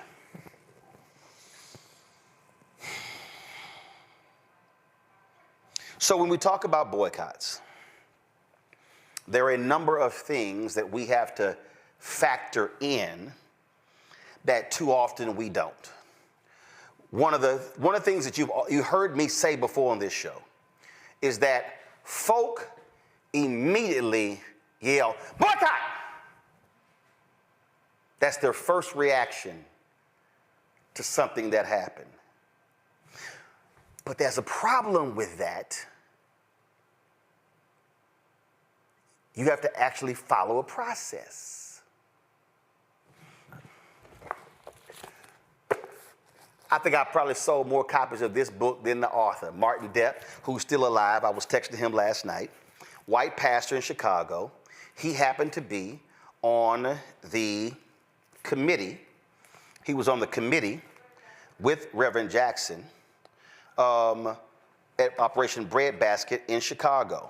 He was the pastor of a church. And what they did was he was on the committee. Now, when I say he was on the committee, there was a full committee. There was a full committee that dealt with the issues surrounding Breadbasket. They actually met together, and so they laid out the strategies involved in terms of Breadbasket. Now, let me explain Breadbasket. His book is called Operation Breadbasket, an untold story of civil rights in Chicago, 1966 to 1971. This is the book cover. I'm going to be out of the light here, but y'all seen me show before. This is the book cover, okay? I've been talking about this book for more than a decade. Martin Depp writes in the book that there was a 6-point strategy that they employed when it came to Operation Breadbasket. And before I show it, let me also help you. Credit must go to Reverend Leon Sullivan, the legendary pastor in Philadelphia, who actually created this program. He told Dr. King about the program. Dr. King invited Reverend Sullivan to come to Atlanta to present to the Southern Christian Leadership Conference Board of Directors. He did so. They agreed to adopt the program. They renamed it Operation Breadbasket. He put Reverend Jackson in charge of it in Chicago. Now y'all have the history. So Operation Breadbasket had a 6-point strategy. Pull those up. These are the 6 strategies. Number 1 was information gathering. Number 2 was committee evaluation. Number 3 was negotiation and education. Number 4 was economic withdrawal. Number 4, y'all. Number 5 was agreement and covenant. Number 6 was monitoring. Now let me unpack that. First and foremost, when they saw that was an issue, they went to said company and they sent them a letter and said, we need this information. How many black employees do you have? What do you do with black-owned businesses? Do you put any money in black banks? There was a list of things that they asked for. And then the company could either respond to the request or the company could ignore the request. And so if the company responded to the request, then the Operation Breadbasket Committee then evaluated what they got back from the company. And then once they did that, they went through what is called negotiation and education. Now, in negotiation, what they would do is they plotted everything. They would go into the meeting and they would sit here and say, okay, your job is to pray. Your job is to agree with nothing. Your job is to calm him or her down who doesn't agree with everything. And your job is to be the level-headed one. Everybody had a role to play in the meeting. So they would go into the meeting, and then the company would either, no, we ain't doing that, or yes, let's move forward. If the company said, yes, let's move forward, they would skip to number 5. They would have an agreement with the company, establish a covenant bond, no different than David and Jonathan, a covenant, okay? Remember when in the Bible where Jonathan told David, anything happens to me, you take care of my family, told him that 3 times. They established a covenant, which meant that word is bond. Covenant was more important than even a signed contract. But they would sign an agreement. And then they would monitor that agreement by checking to make sure the company's doing what they were doing. But pull it up, y'all. Pull it up. Here's why number 3 is so important. The education piece.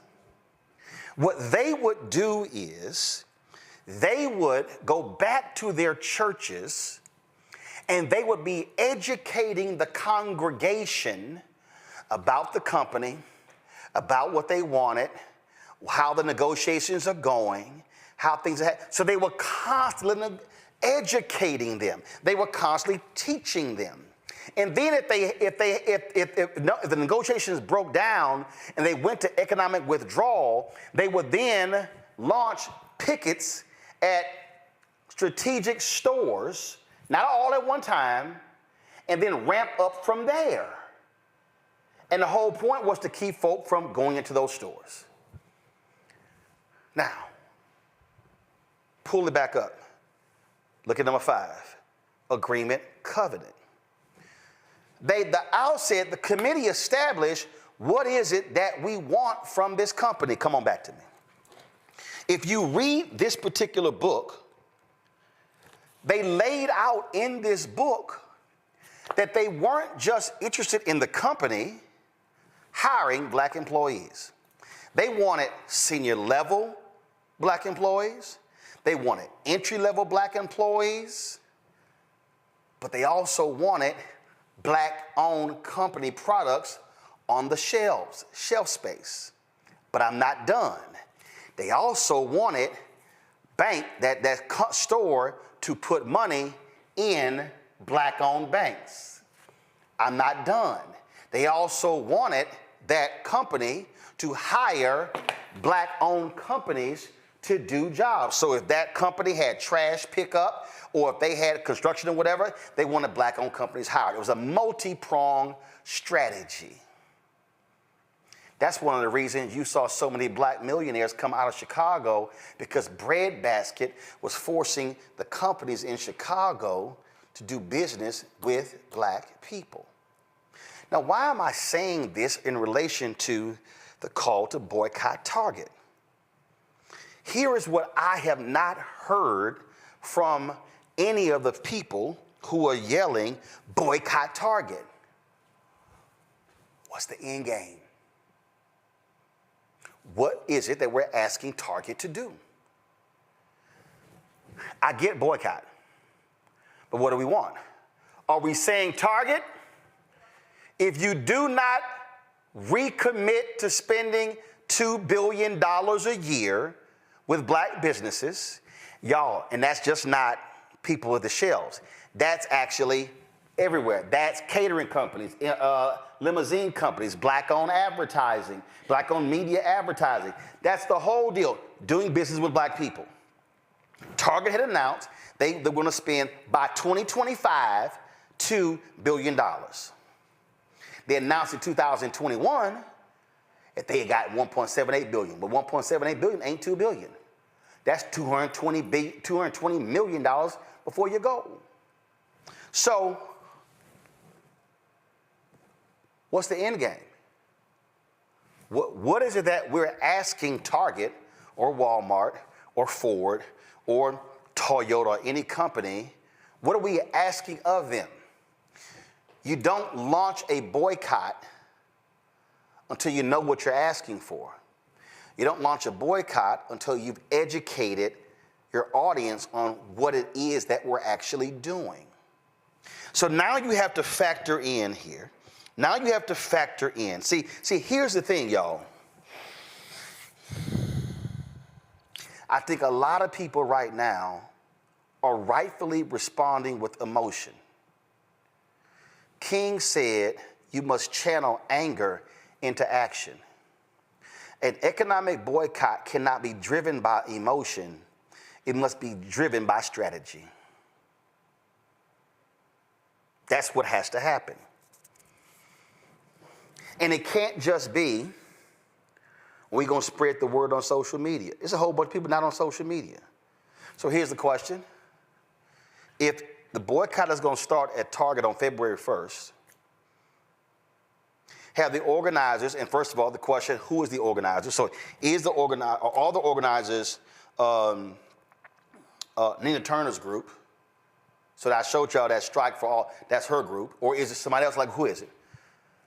Are we organizing picket lines at various stores?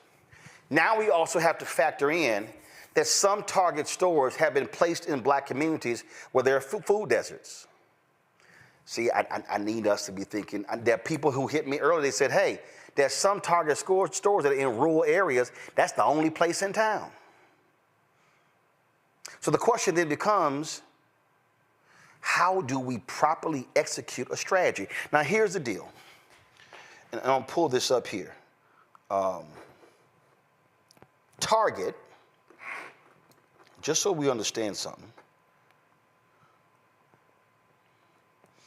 and you got to understand money. Right now, I'm going to pull this up for y'all.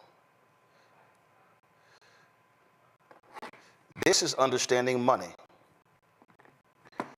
Target's stock price today closed at $142.50. Target's stock price was up 3.34% today. Come back. There's another figure that is important that you need to understand when you talk about corporations.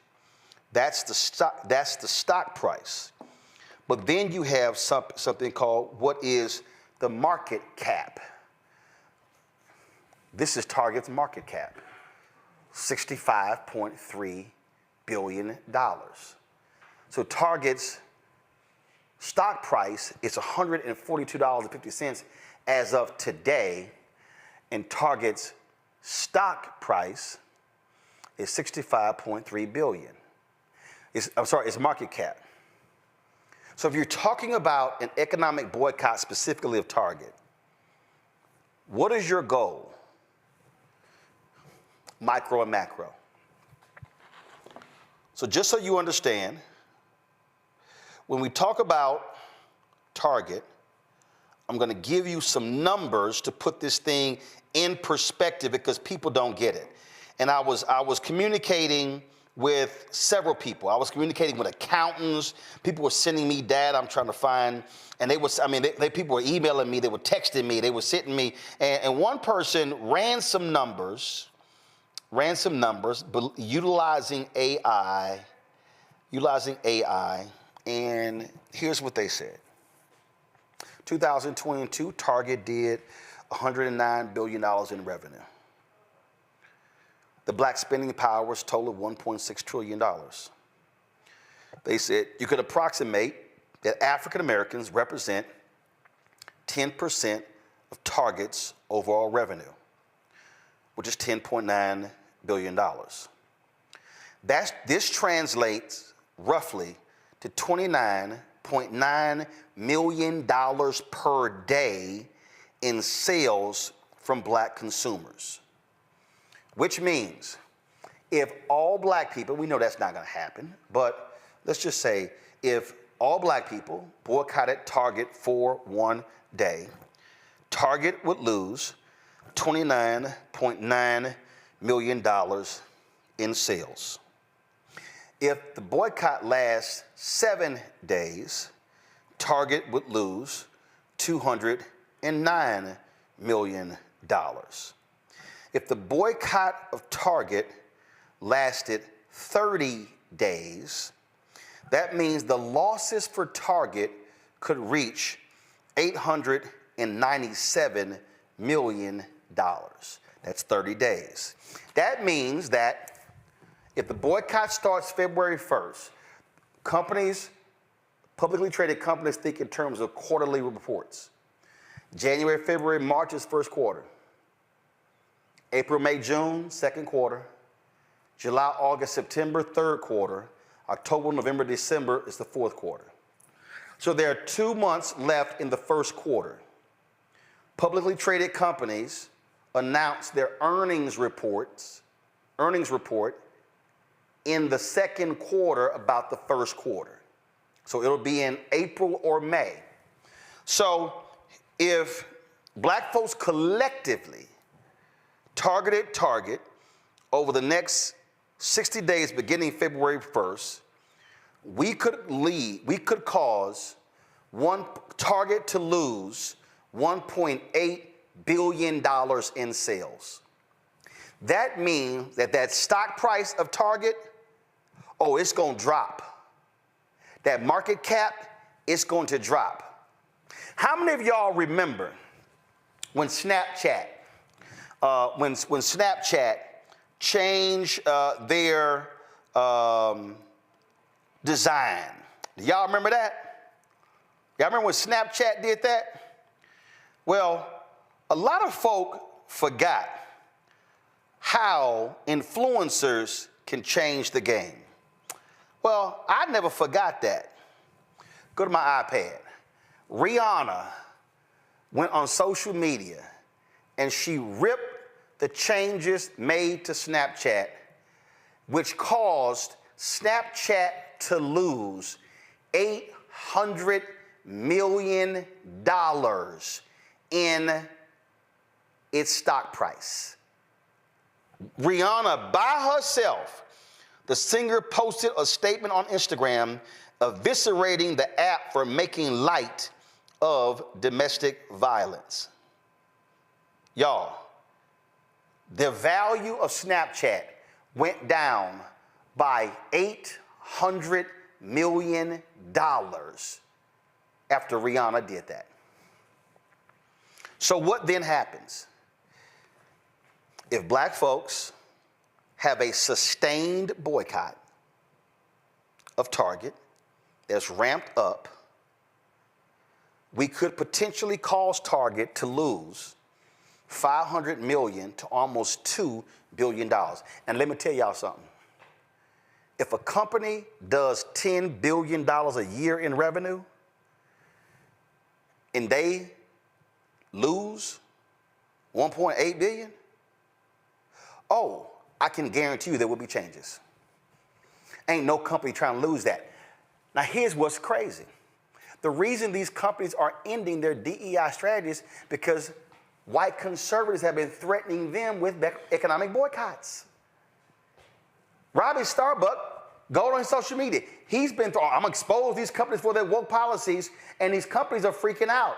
Target is freaking out because when the evangelicals, when the hard right-wing conservatives went after them for their LGBTQ displays, guess what that did? That caused Target's stock price to go down.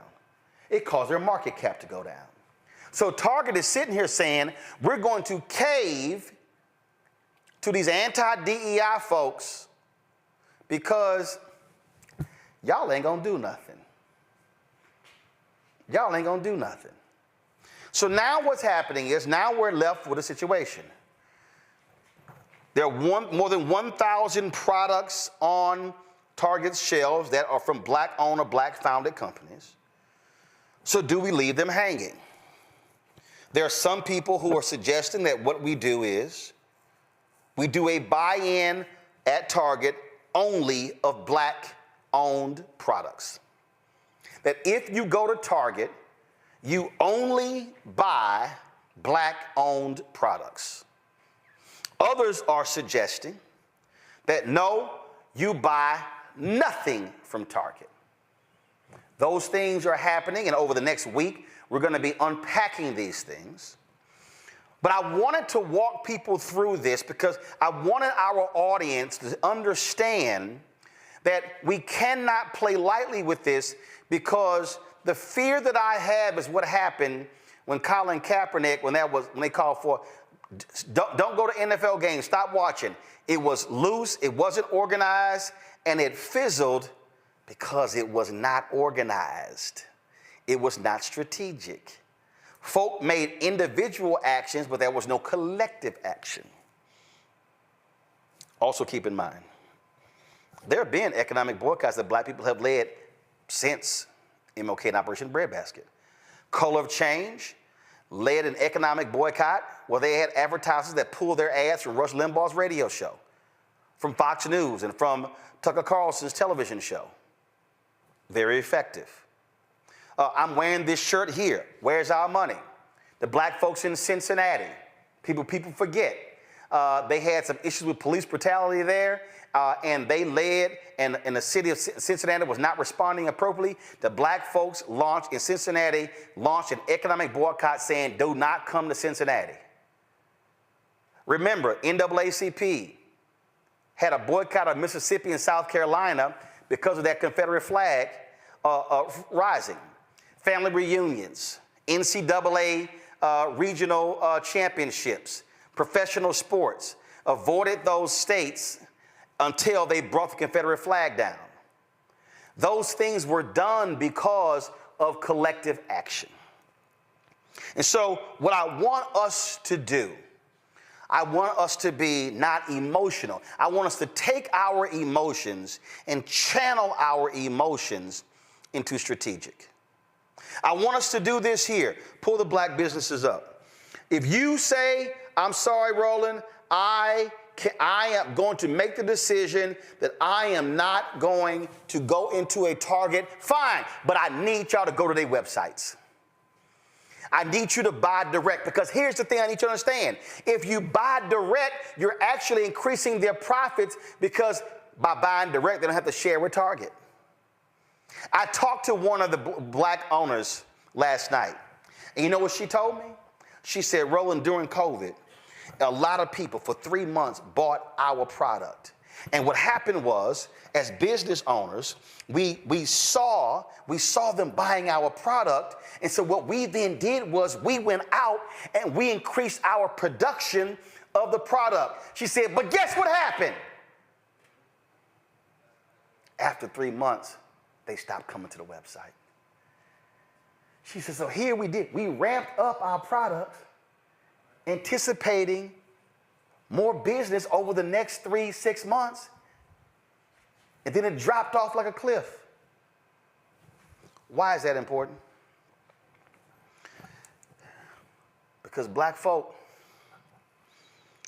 we love talking about Montgomery. We love talking about the Montgomery bus boycott. But let me remind y'all, the Montgomery bus boycott was supposed to be a one-day boycott that went another 381 days. Let me remind you that the Montgomery bus boycott only happened because 50,000 Black people decided that they were not going to get on that damn bus. And it was cold, it was rainy, but they still chose not to do it. And see, y'all gotta understand, it's Black conservatives out there laughing at y'all right now. Here's this little child, this little Black MAGA girl, went to FAMU, right here, Sharice Lane. Yeah, I'm calling you out. Look at her. Y'all be back at Target by next month. Look at the Pastor Darrell Scott, another Trump MAGA. You mean next week? I've heard some others say it. Yeah, y'all ain't gonna do it. It ain't gonna last. This stuff ain't gonna work. It ain't gonna. We heard all that. That will only come true if we do not do what King said, which means operate as a collective. What they have to say will come true if it means that what we do is that we do not have sustained action. What I mean by sustained action is, pull the list back up. What I mean by sustained action is if you wear lipstick, stop buying it from MAC. Stop buying it from Sephora. Actually, go to thelipbar.com. Black Opal. Is it Black Opal? Desiree? I mean, buy Black Opal. If you're looking for wine, Vieri wine. If you say, you know what, I want water, right there. Drink watermelon water. Honey Pot. Now, Bevel was black founded, but it's now owned by Procter & Gamble. But figure out the product that you want to use and then say, I'm going to buy just that product. You like some mambo sauce? Go to shopcapitalcity.com. You want some muffin cakes? Go to littlemuffincakes.com. But what has to happen is we cannot do that once or twice. We have to create a state of mind where we are sustaining the action. The reason economic boycotts have failed is when the people did not continue doing it. We love to talk about, and I'm being very serious right now, we love talking about, man, we got to buy black, man, we got to do a black buy-in, man, we got to support black-owned media. And I can't tell you how many people who called me for favors always talk about, oh man, we got to support black-owned media. Then I call Keenan and say, check their name to see if they name it on the list of donors. Have they even given $1? And the answer is no. So you can't sit out there and talk about, man, look what Target did, and man, we got to boycott. Were you buying any black-owned companies' products? Do you do it on a consistent basis every month, every 3 months, 6 months, 9 months, a year? This is not a moment to be, man, all this stuff Trump doing, all this stuff the MAGA's doing, all this stuff they doing, man, we gonna have to do what we did during Jim Crow. But what you gonna do? How are you spending your money? How? See, y'all don't. Let me explain something to y'all. I've hired black folks, white folks, Latinos, it don't matter. I've hired folks to do work. But I'm intentional when I'm talking about how do we expand the pie. See, I don't need an official DEI program. Because when you do the right thing, you do the right thing. And when you have people who understand how you operate, that's what you do. I'm just going to tell y'all this here. When we started this show, we had a handful of people. And when it came to our audio, we had 4 technicians, all of them white. And I was like, yo, we got to get some black people. Now, why was I saying that? I wasn't saying that solely for my show. Because I know what happens in Washington, D.C., how when crews are hired, how there are very few African Americans. And it was like, we got to get some other folk in the pipeline to create opportunities. Steve, to his credit, when the other Steve left, Steve took over, Steve said, I'm training some additional folk, including African Americans. I didn't tell him to do it, but he understood how we do this here, what the need was. It's called creating space, creating opportunities. So now when people are looking for audio technicians, we've created a place for people to learn how to do it, and now they can get opportunities. Same thing with being videographers. Same thing with being caterers. Same thing with being event planners. Same thing with being lighting company owners. I'm going on and on and on. The reason DEI programs even exist because corporations were not doing the job in the first place. DEI today is nothing before. The mama and daddy of DEI is the Chief Global Diversity Officer.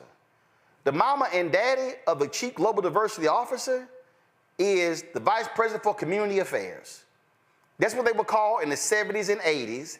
And then it became Chief Diversity Officer, then Global Diversity Officer, then it morphed into DEI. That's what this thing is all about.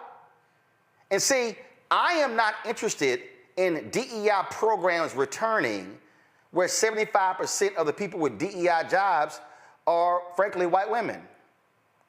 What I care about, are we going to lose supplier diversity programs, business diversity initiatives that create economic opportunities for black-owned companies to be able to participate in this multi-trillion-dollar economy?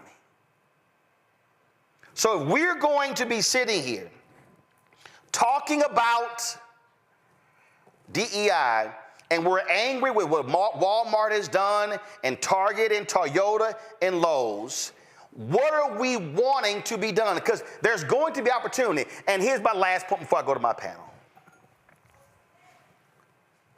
You got to ask yourself this here. How did these companies over here, JP Morgan, Apple, Delta, American Airlines, United, Costco, and a couple of, how did these companies say we standing with DEI, but these didn't? I talked to a corporate leader today, and longtime black corporate leader. He said, you know what? He said, Roland, it's the lawyers. It's the lawyers in the room. He said, here's the reality. Quotas have been illegal. See, the Robbie Starbucks and these white conservatives, oh, no. Goals, that's just another phrase for a quota. No, it's not. Every company sets goals. There's not a company in America that does not set goals. There's not a company in America that does not say the kind of growth they want to see in their company year over year. And you know what they do? They set a percentage. It's the same thing. So we cannot allow these corporate lawyers to get skittish and scared and cause them to stand up. But it also requires board of directors to show some guts. Pull up Target's board of directors. The reason Target has rolled back their DEI initiatives is because of these people right here. These people right here. Brian Cornell, David Abney, Douglas Baker, George Barrett, Gil Boudreaux, Robert Edwards, Switch, is that it? Donald Krause, Christine Leahy, Monica Lozano, Grace Puma, Derica Rice, Dimitri Stockton. Is that it? This is their management team. Katie Boylan, Brett Craig, Kiera Fernandez, who I called today, hard as hell to reach her, couldn't reach her. Michael Fidelki, Rick Gomez, Christina Hennington. Is that it? Melissa Creamer, Jim Lee, Gretchen McCarthy, Lisa Rose, Jill Sando, Mark Schindel. Keep going. Kara Sylvester, Amy Tu, Pratt Vimena, Matt Zabel. I just showed you the board of directors and the management team. They are the ones who decided to roll back DEI. They need to answer why. How is it you, Target? How is it you, Walmart? How is it you, Toyota, Ford, Lowe's? How is it that y'all don't have the guts to stand up for inclusion, but other companies have? What's the difference? And if y'all want to get rid of the DEI program, but you still say we're committed, Target, to the $2 billion a year to black products, show me how. Folks, what we have to prepare for, and I've been warned, I've been screaming this For years, I've been saying this to civil rights leaders. Stop playing around. This thing is coming. I said in the aftermath of George Floyd's death, that this third Reconstruction needs to last at least 20 years. Do not pull your foot off of folks' neck. But I'm going to tell y'all right now, our civil rights organizations, they did because they got too many corporate checks. And they got comfy and they got comfortable. What we need to understand is that MAGA and the right, they want to destroy the entire civil rights infrastructure. And if you destroy the civil rights infrastructure, you destroy the economic infrastructure that black people have been able to build. It is not perfect. It's not where it needs to be. It's not even close to that. But I would rather have what has been constructed than not to have it. And I'm telling y'all right now, if we do not respond with economic withdrawal in a smart, efficient, targeted, strategic manner over the next 4 years, because you got no cover from the federal government, and that's going to now go to the states and now go to the counties, to the city and the school boards, you are destined to see an economic hurricane, tsunami, earthquake ravage black America, because they are going to turn off the access to the contracts. And when they don't carry our products, you can't buy them, and those businesses can't grow and can't scale. And if our black-owned businesses can't grow and can't scale, we can't hire more people. If we can't grow and scale, we can't give our contributions to HBCUs and to churches and to black youth groups and other organizations. And then all of a sudden, if we can't grow and scale, we can't hire people. Those people now can't take care of their families, can't buy homes, can't pay for college tuition. I need everybody watching and listening to me to understand that what we are facing is literally the economic destruction of black America. That is not fear-mongering. That is not me trying to scare you. It is me stating an undeniable fact. And my man John Hope Bryan said the reason he loves math, because he said math doesn't lie. If you begin to freeze us out of the path to economic prosperity through jobs and contracts, there is no place to go. Julian, I want to start with you. You're an economist. Your thoughts on all of this? Wow, well, you laid it out very well. I think one of the things that you laid out most importantly is the notion of having organized boycotts. You just can't say, you can't pop up and say, let's boycott X or let's boycott Y, because it isn't going to work. You've got to have your facts straight. You've got to build basically a campaign in the community. This is why we're doing this, y'all. Not just, somebody had an idea. All too often, we've seen boycotts fail. We've seen them fail because the work didn't go into the foundational work. So that book that you lifted up, the Montgomery Bus Boycott, that's a great book. And I would advise people to check it out, mainly because it does do those 6 points. And you really are talking about not engaging, I'm going to boycott, but really looking at why you're boycotting. The other thing right now that I think is interesting is the notion of companies that merged, and so you have this interlocking thing. You say, I'm going to boycott Coca-Cola, but you go over and drink Dasani water. Well, it's the same thing. So we need to know more about corporate structures. I'm glad the sister put her stuff out there about her products and her brilliance in having multi-level platforms. But even with those, if we don't get the access that we need for contracts, for employment, for other things, we're going to be basically in a rough spot. And as you said, there are all these people who keep saying, they didn't think Trump was going to be that bad. Well, you found out, didn't you? And this is just week one. And nobody's I'm glad you showed the board of Target. You saw the 2 black people and a couple people of color, but everybody brown ain't down. And all of them are not necessarily affected by withdrawals from DEI. So what we have is a situation where we're living in an era of anti-blackness. The fact that the Department of Defense would even dare attempt to stomp on the legacy of the Tuskegee Airmen speaks to the rent, and then they reverse themselves, of course. But what they're doing is speaking to the rampant disregard for Black people in this country. Rampant disregard for Black people. And so we have to be prepared. And you have been talking about this for a long time, Roland, as many other people have. John Hope Bryant is great on this issue. There are others who have talked about what we need to do with we have $1 trillion plus economy, Black economy. We can be very strategic, and we can have people experience pain if we're willing to work in concert. The problem, as you said, the problem is that we don't work in concert as often as we should. I mean, we basically, there not to be that much separation between us in terms of strategy. But you've got this group going over this way, this group going over that way, this one not speaking to that one. That's not an effective way to construct a good economic boycott. We have, years ago, there's a brother down in New Orleans, I forgot his name, he owned a bank, Liberty Bank. And he said, we have everything we need in our community if we just talk to each other. Reverend Willie Barrow used to say, we're not so much divided as we are disconnected. Tell y'all, this is a time to get connected, because what's going on is if you don't get connected, what you're going to end up with is a decimated community. They've done it before. Economic envy is a powerful thing, Roland.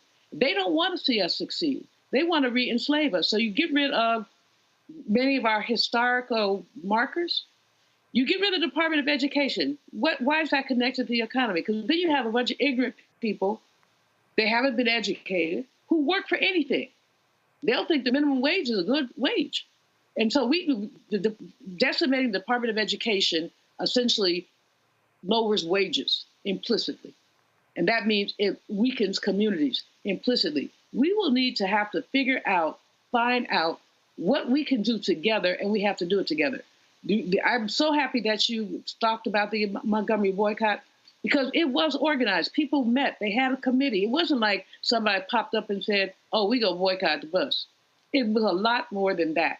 And we really got to look at what else can we do to ensure the strength of our communities, because trust and believe these folks are, yes, out to get us. Yes, out to get us. Yep. Yes, to get us. Joe. You know, it's interesting in that I think that the point is well made that we are not as good about the historical knowledge as we need to be. And so without the historical knowledge, the success that there has been with targeted boycotts, et cetera, that were informed boycotts, right? Without those things, you can't be successful as it pertains to a current strategy. So it is really important for us to look both ways before we cross the street.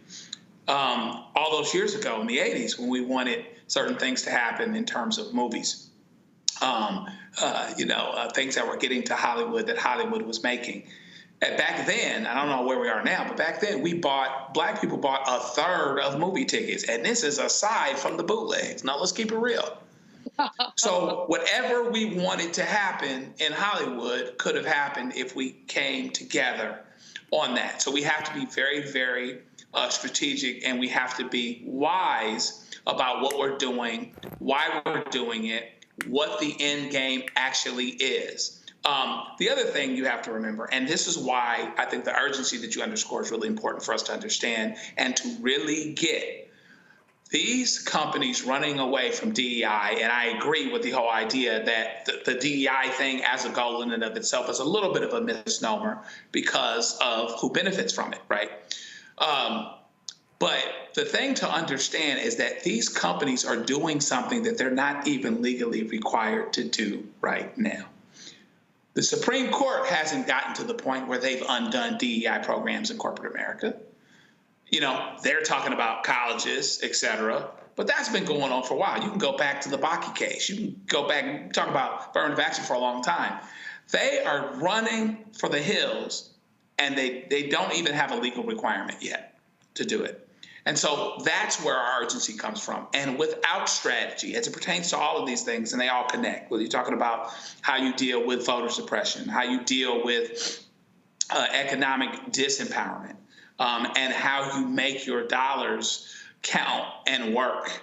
My mom doesn't do Amazon because she's older, she'll have me do it, or she'll go to Walmart or Target herself, which means that with a lot of our consumers, social media is not going to do it. So you got to be able to be strategic about what we do, why we do it, and what the end game is, because the things that are happening right now are not even legally required to be happening as it pertains to what these corporations are doing. They're not even required yet, but they're scared of something. So let's get to a point where they're just as scared of an economic impact on this end, and then maybe we can start making some progress.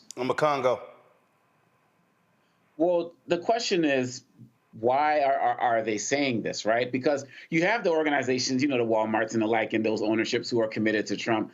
But I'm thinking about like a Target, and I'm thinking they didn't even have to announce anything. Kind of going off Joe's point, right? Like they didn't even have to say anything at this particular point. So I don't even know if it's about a scare thing or if these organizations are emboldened to do what they didn't feel like to do what they've wanted to do all along. Dr. King talked about people believe in Black liberation on an installment plan, talked about Reconstruction ending, talked about the civil rights movement, where people say, like, we've given you enough rights and now we're stopping. You talked about coming out of the George Floyd murder, we needed to have a Reconstruction lasting another 20 years or so, and now we see that as closer to like 3, like 2.5 and the like, because of diversity fatigue. This is what we're seeing in these organizations. And so since Trump is emboldened to say stop all DEI, many of them are feeling emboldened to say the same thing. The way that we can be so successful is going back to one of your first points you said, Roland. What other organizations, what other groups of people, non-Black groups, are going to be down with this? Because the fact of the matter is that when you look at it, there are more of us collectively, numbers-wise, than there are MAGA people. MAGA folks can't keep Target running and Toyota running and all of these other organizations and corporations, but collectively we all can. But I feel like these companies are emboldened enough to say that folks are not going to come together. They are not going to stand strong as it relates to demanding DEI. And so we can basically run rampant and do whatever we want. And it is up to us to prove them wrong. When you went on Instagram earlier today and said you were going to be doing this tonight, I put it on my story. I'm like, folks got to tune into this, because so many people were just waiting for a plan. When I saw some organizations say we're going to take 90 days and come back with a plan, I'm like, why wasn't there already a plan in place given what Trump was already running on and what's been happening? Yep. So I respect you, Roland, for giving us a plan and a blueprint of where we should be going. And it doesn't take us that long to have to do it. So folks out there need to be listening to Roland right now, because not only is the institutional knowledge there, but the resources and the connections of Dr. Malvoz and all of us are there who can help us in this particular time. So thank you, Roland. Folks, this stuff is real. If you want to understand, and this is, y'all, education is so important, get Martin Depp's book. And I'm telling you, I know I've sold more copies of this man's book than he has. You can see how my book is worn. And the reason this is important, because he literally details with the minutia, the actual forms, the data on how they target companies.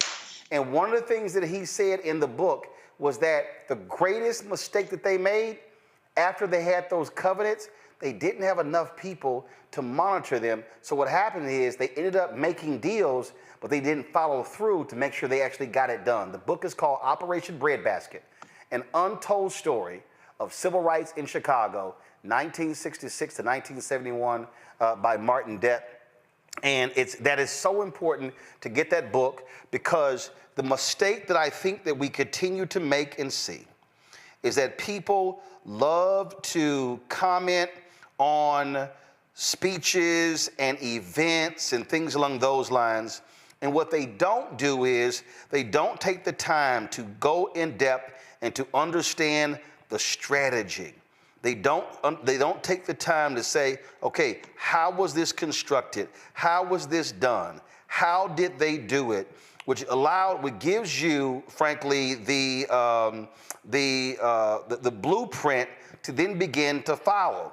How did Color of Change do this? How did they get these advertisers to stop advertising on Rush Limbaugh's show? How did he get it? How did they get it done to stop? See, this is what has to happen.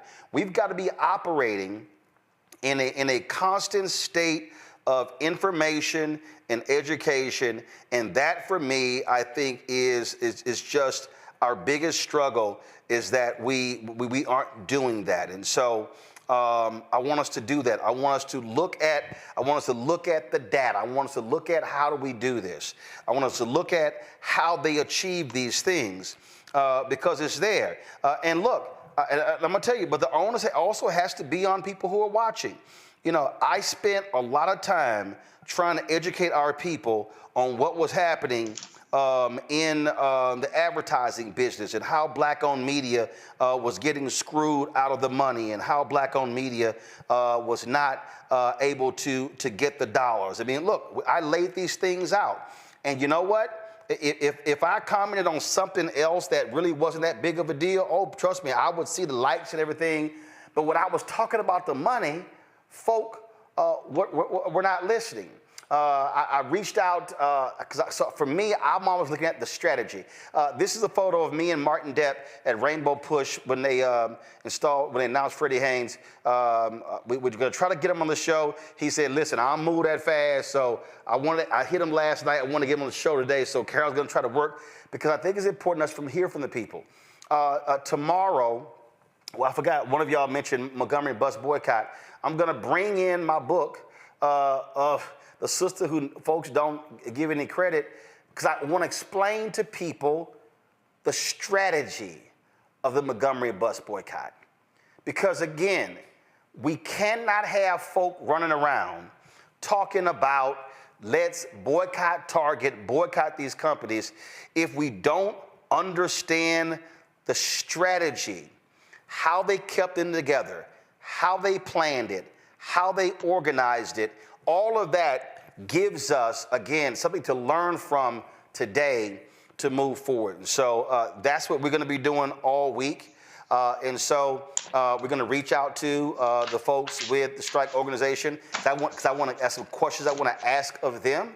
I was talking to a pastor today, and they are organizing something different, where it's going to be, they're not calling it a boycott of Target, but they're calling it something else. So there are multiple things that are happening. But I do believe this. What Dr. King said, I agree with him 100%, when he said we must utilize economic withdrawal when it comes to these companies. And I want all of you who are listening to me to actually take the time, and I want you to go listen to that particular speech. I want you to listen to what he had to say. I want you to read the speech so you can actually hear when he laid this whole thing out. Because I'm telling you, every time I talk about this here, people think I'm crazy, and they go, man, I never heard any of that. And so what we'll do tomorrow is we're going to play that part where he talked about economic withdrawal, and we're going to play the part where Dr. King talked about how we need to have collective action, how we must have unity in order to make it happen. And so that's what we're going to do. And so, y'all, this is why we don't waste our time with gossip and Real Housewives and all that kind of stuff, because there's enough of that mess out there in Black America. This is real. We're talking about billions and billions of dollars. Let me say that again, y'all. The federal government spent last year more than $600 billion on contract and services. Just the federal government. Black people got $10 billion of the $600 billion. In this space alone that we're in, media, almost $400 billion is spent every year on advertising, and Black-owned media gets 0.5 to 1%. We can go sector to sector to sector, and we can show you 0.5, 1, 1.5, 2%. It does not mean that we do not have the knowledge, the expertise, the smarts, the intellect. What we have not had is the opportunity to be able to access and show what we can do. And in America, if you want to understand America in a nutshell, only in America can you go from an esteemed, retired, 4-star general who was the Secretary of Defense to a Fox News host who's a white guy. That's America. And that's what we up against. Where they call the black guy 4 stars, led troops in command, a DEI hire, what they call an accused drunkard, a great choice. That is America. That is America. Joe, Julian Omokongo, I appreciate it. Thank you so very much. Folks, the work that we do is critically important. Your support is critically important for us to continue doing the work that we do. All of this costs money. All of this, the ability for us to travel around the country costs money as well. And so when you donate to this show, you are helping to propel a Black-owned media news and information network that, again, nobody else is doing. What I have just laid out for you in the last 1 hour and 15 minutes, you're not seeing this at Essence, Black Enterprise. You're not seeing it at Blavity. You're not seeing, matter of fact, I found out over the weekend that Byron Allen shut down the Griot network. They shut their app down. The linear network, it was dead as of January 1st, 2025. So the Griot sure as hell not doing it. It's us. It's us. You ain't having this conversation on Revolt. You ain't having this conversation on the Black Target Network like Aspire and Bounce. It's us. And in order for us to keep doing what we do, we got to fund us. So you want to give via Cash App, use the Stripe QR code that's hit right here on the screen. If you are listening, go to the blackstarnetwork.com to access the QR code. If you want to give via PayPal, it's paypal.me/rmartinunfiltered. Venmo is rmunfiltered. Zelle, Roland at rolandsmartin.com. Roland at rolandmartinunfiltered.com. Send your checking money over to P.O. Box 57196, Washington, D.C., 20037-0196. All of y'all on YouTube, y'all should be hitting that like button. We had almost 5,000 people. We should be have more than 1,900 likes. Download the Black Star Network app, Apple phone, Android phone, Apple TV, Android TV, Roku, Amazon Fire TV, Xbox One, Samsung Smart TV. If you want to get my book, White Fear, How the Browning of America is Making White Folks Lose Their Mind, available at bookstores nationwide. You see it right there. You can also, I tell you what, depending on what happens, Target might be removed from this graphic to get the book. They keep acting the way they do. Download the audio version, which I read on Audible. You can also, of course, get our Roland Martin Unfiltered Black Star Network merchandise. Our 2 shirts that we're pushing, hashtag, we tried to tell you, FAFO 2025, and don't blame me, I voted for the black woman. Get those shirts or the Roland Martin Unfiltered shirt right at rolandmartin.creator-spring.com. The QR code is right there as well, or go to blackstarnetwork.com as well. Folks, that is it. I'll see y'all tomorrow. Actually, tomorrow I'm in Atlanta, but we're going to continue this conversation, and then we're going to be doing it all week, so I'll see y'all. Take care. Holla! Black Star Network is here. Oh, no punch! I'm real revolutionary right now. Thank you for being the voice of Black America. All momentum we have now, we have to keep this going. The video looks phenomenal. See, there's a difference between Black Star Network and Black-owned media and something like CNN. You can't be Black-owned media and be scared. It's time to be smart. Bring your eyeballs home. You dig?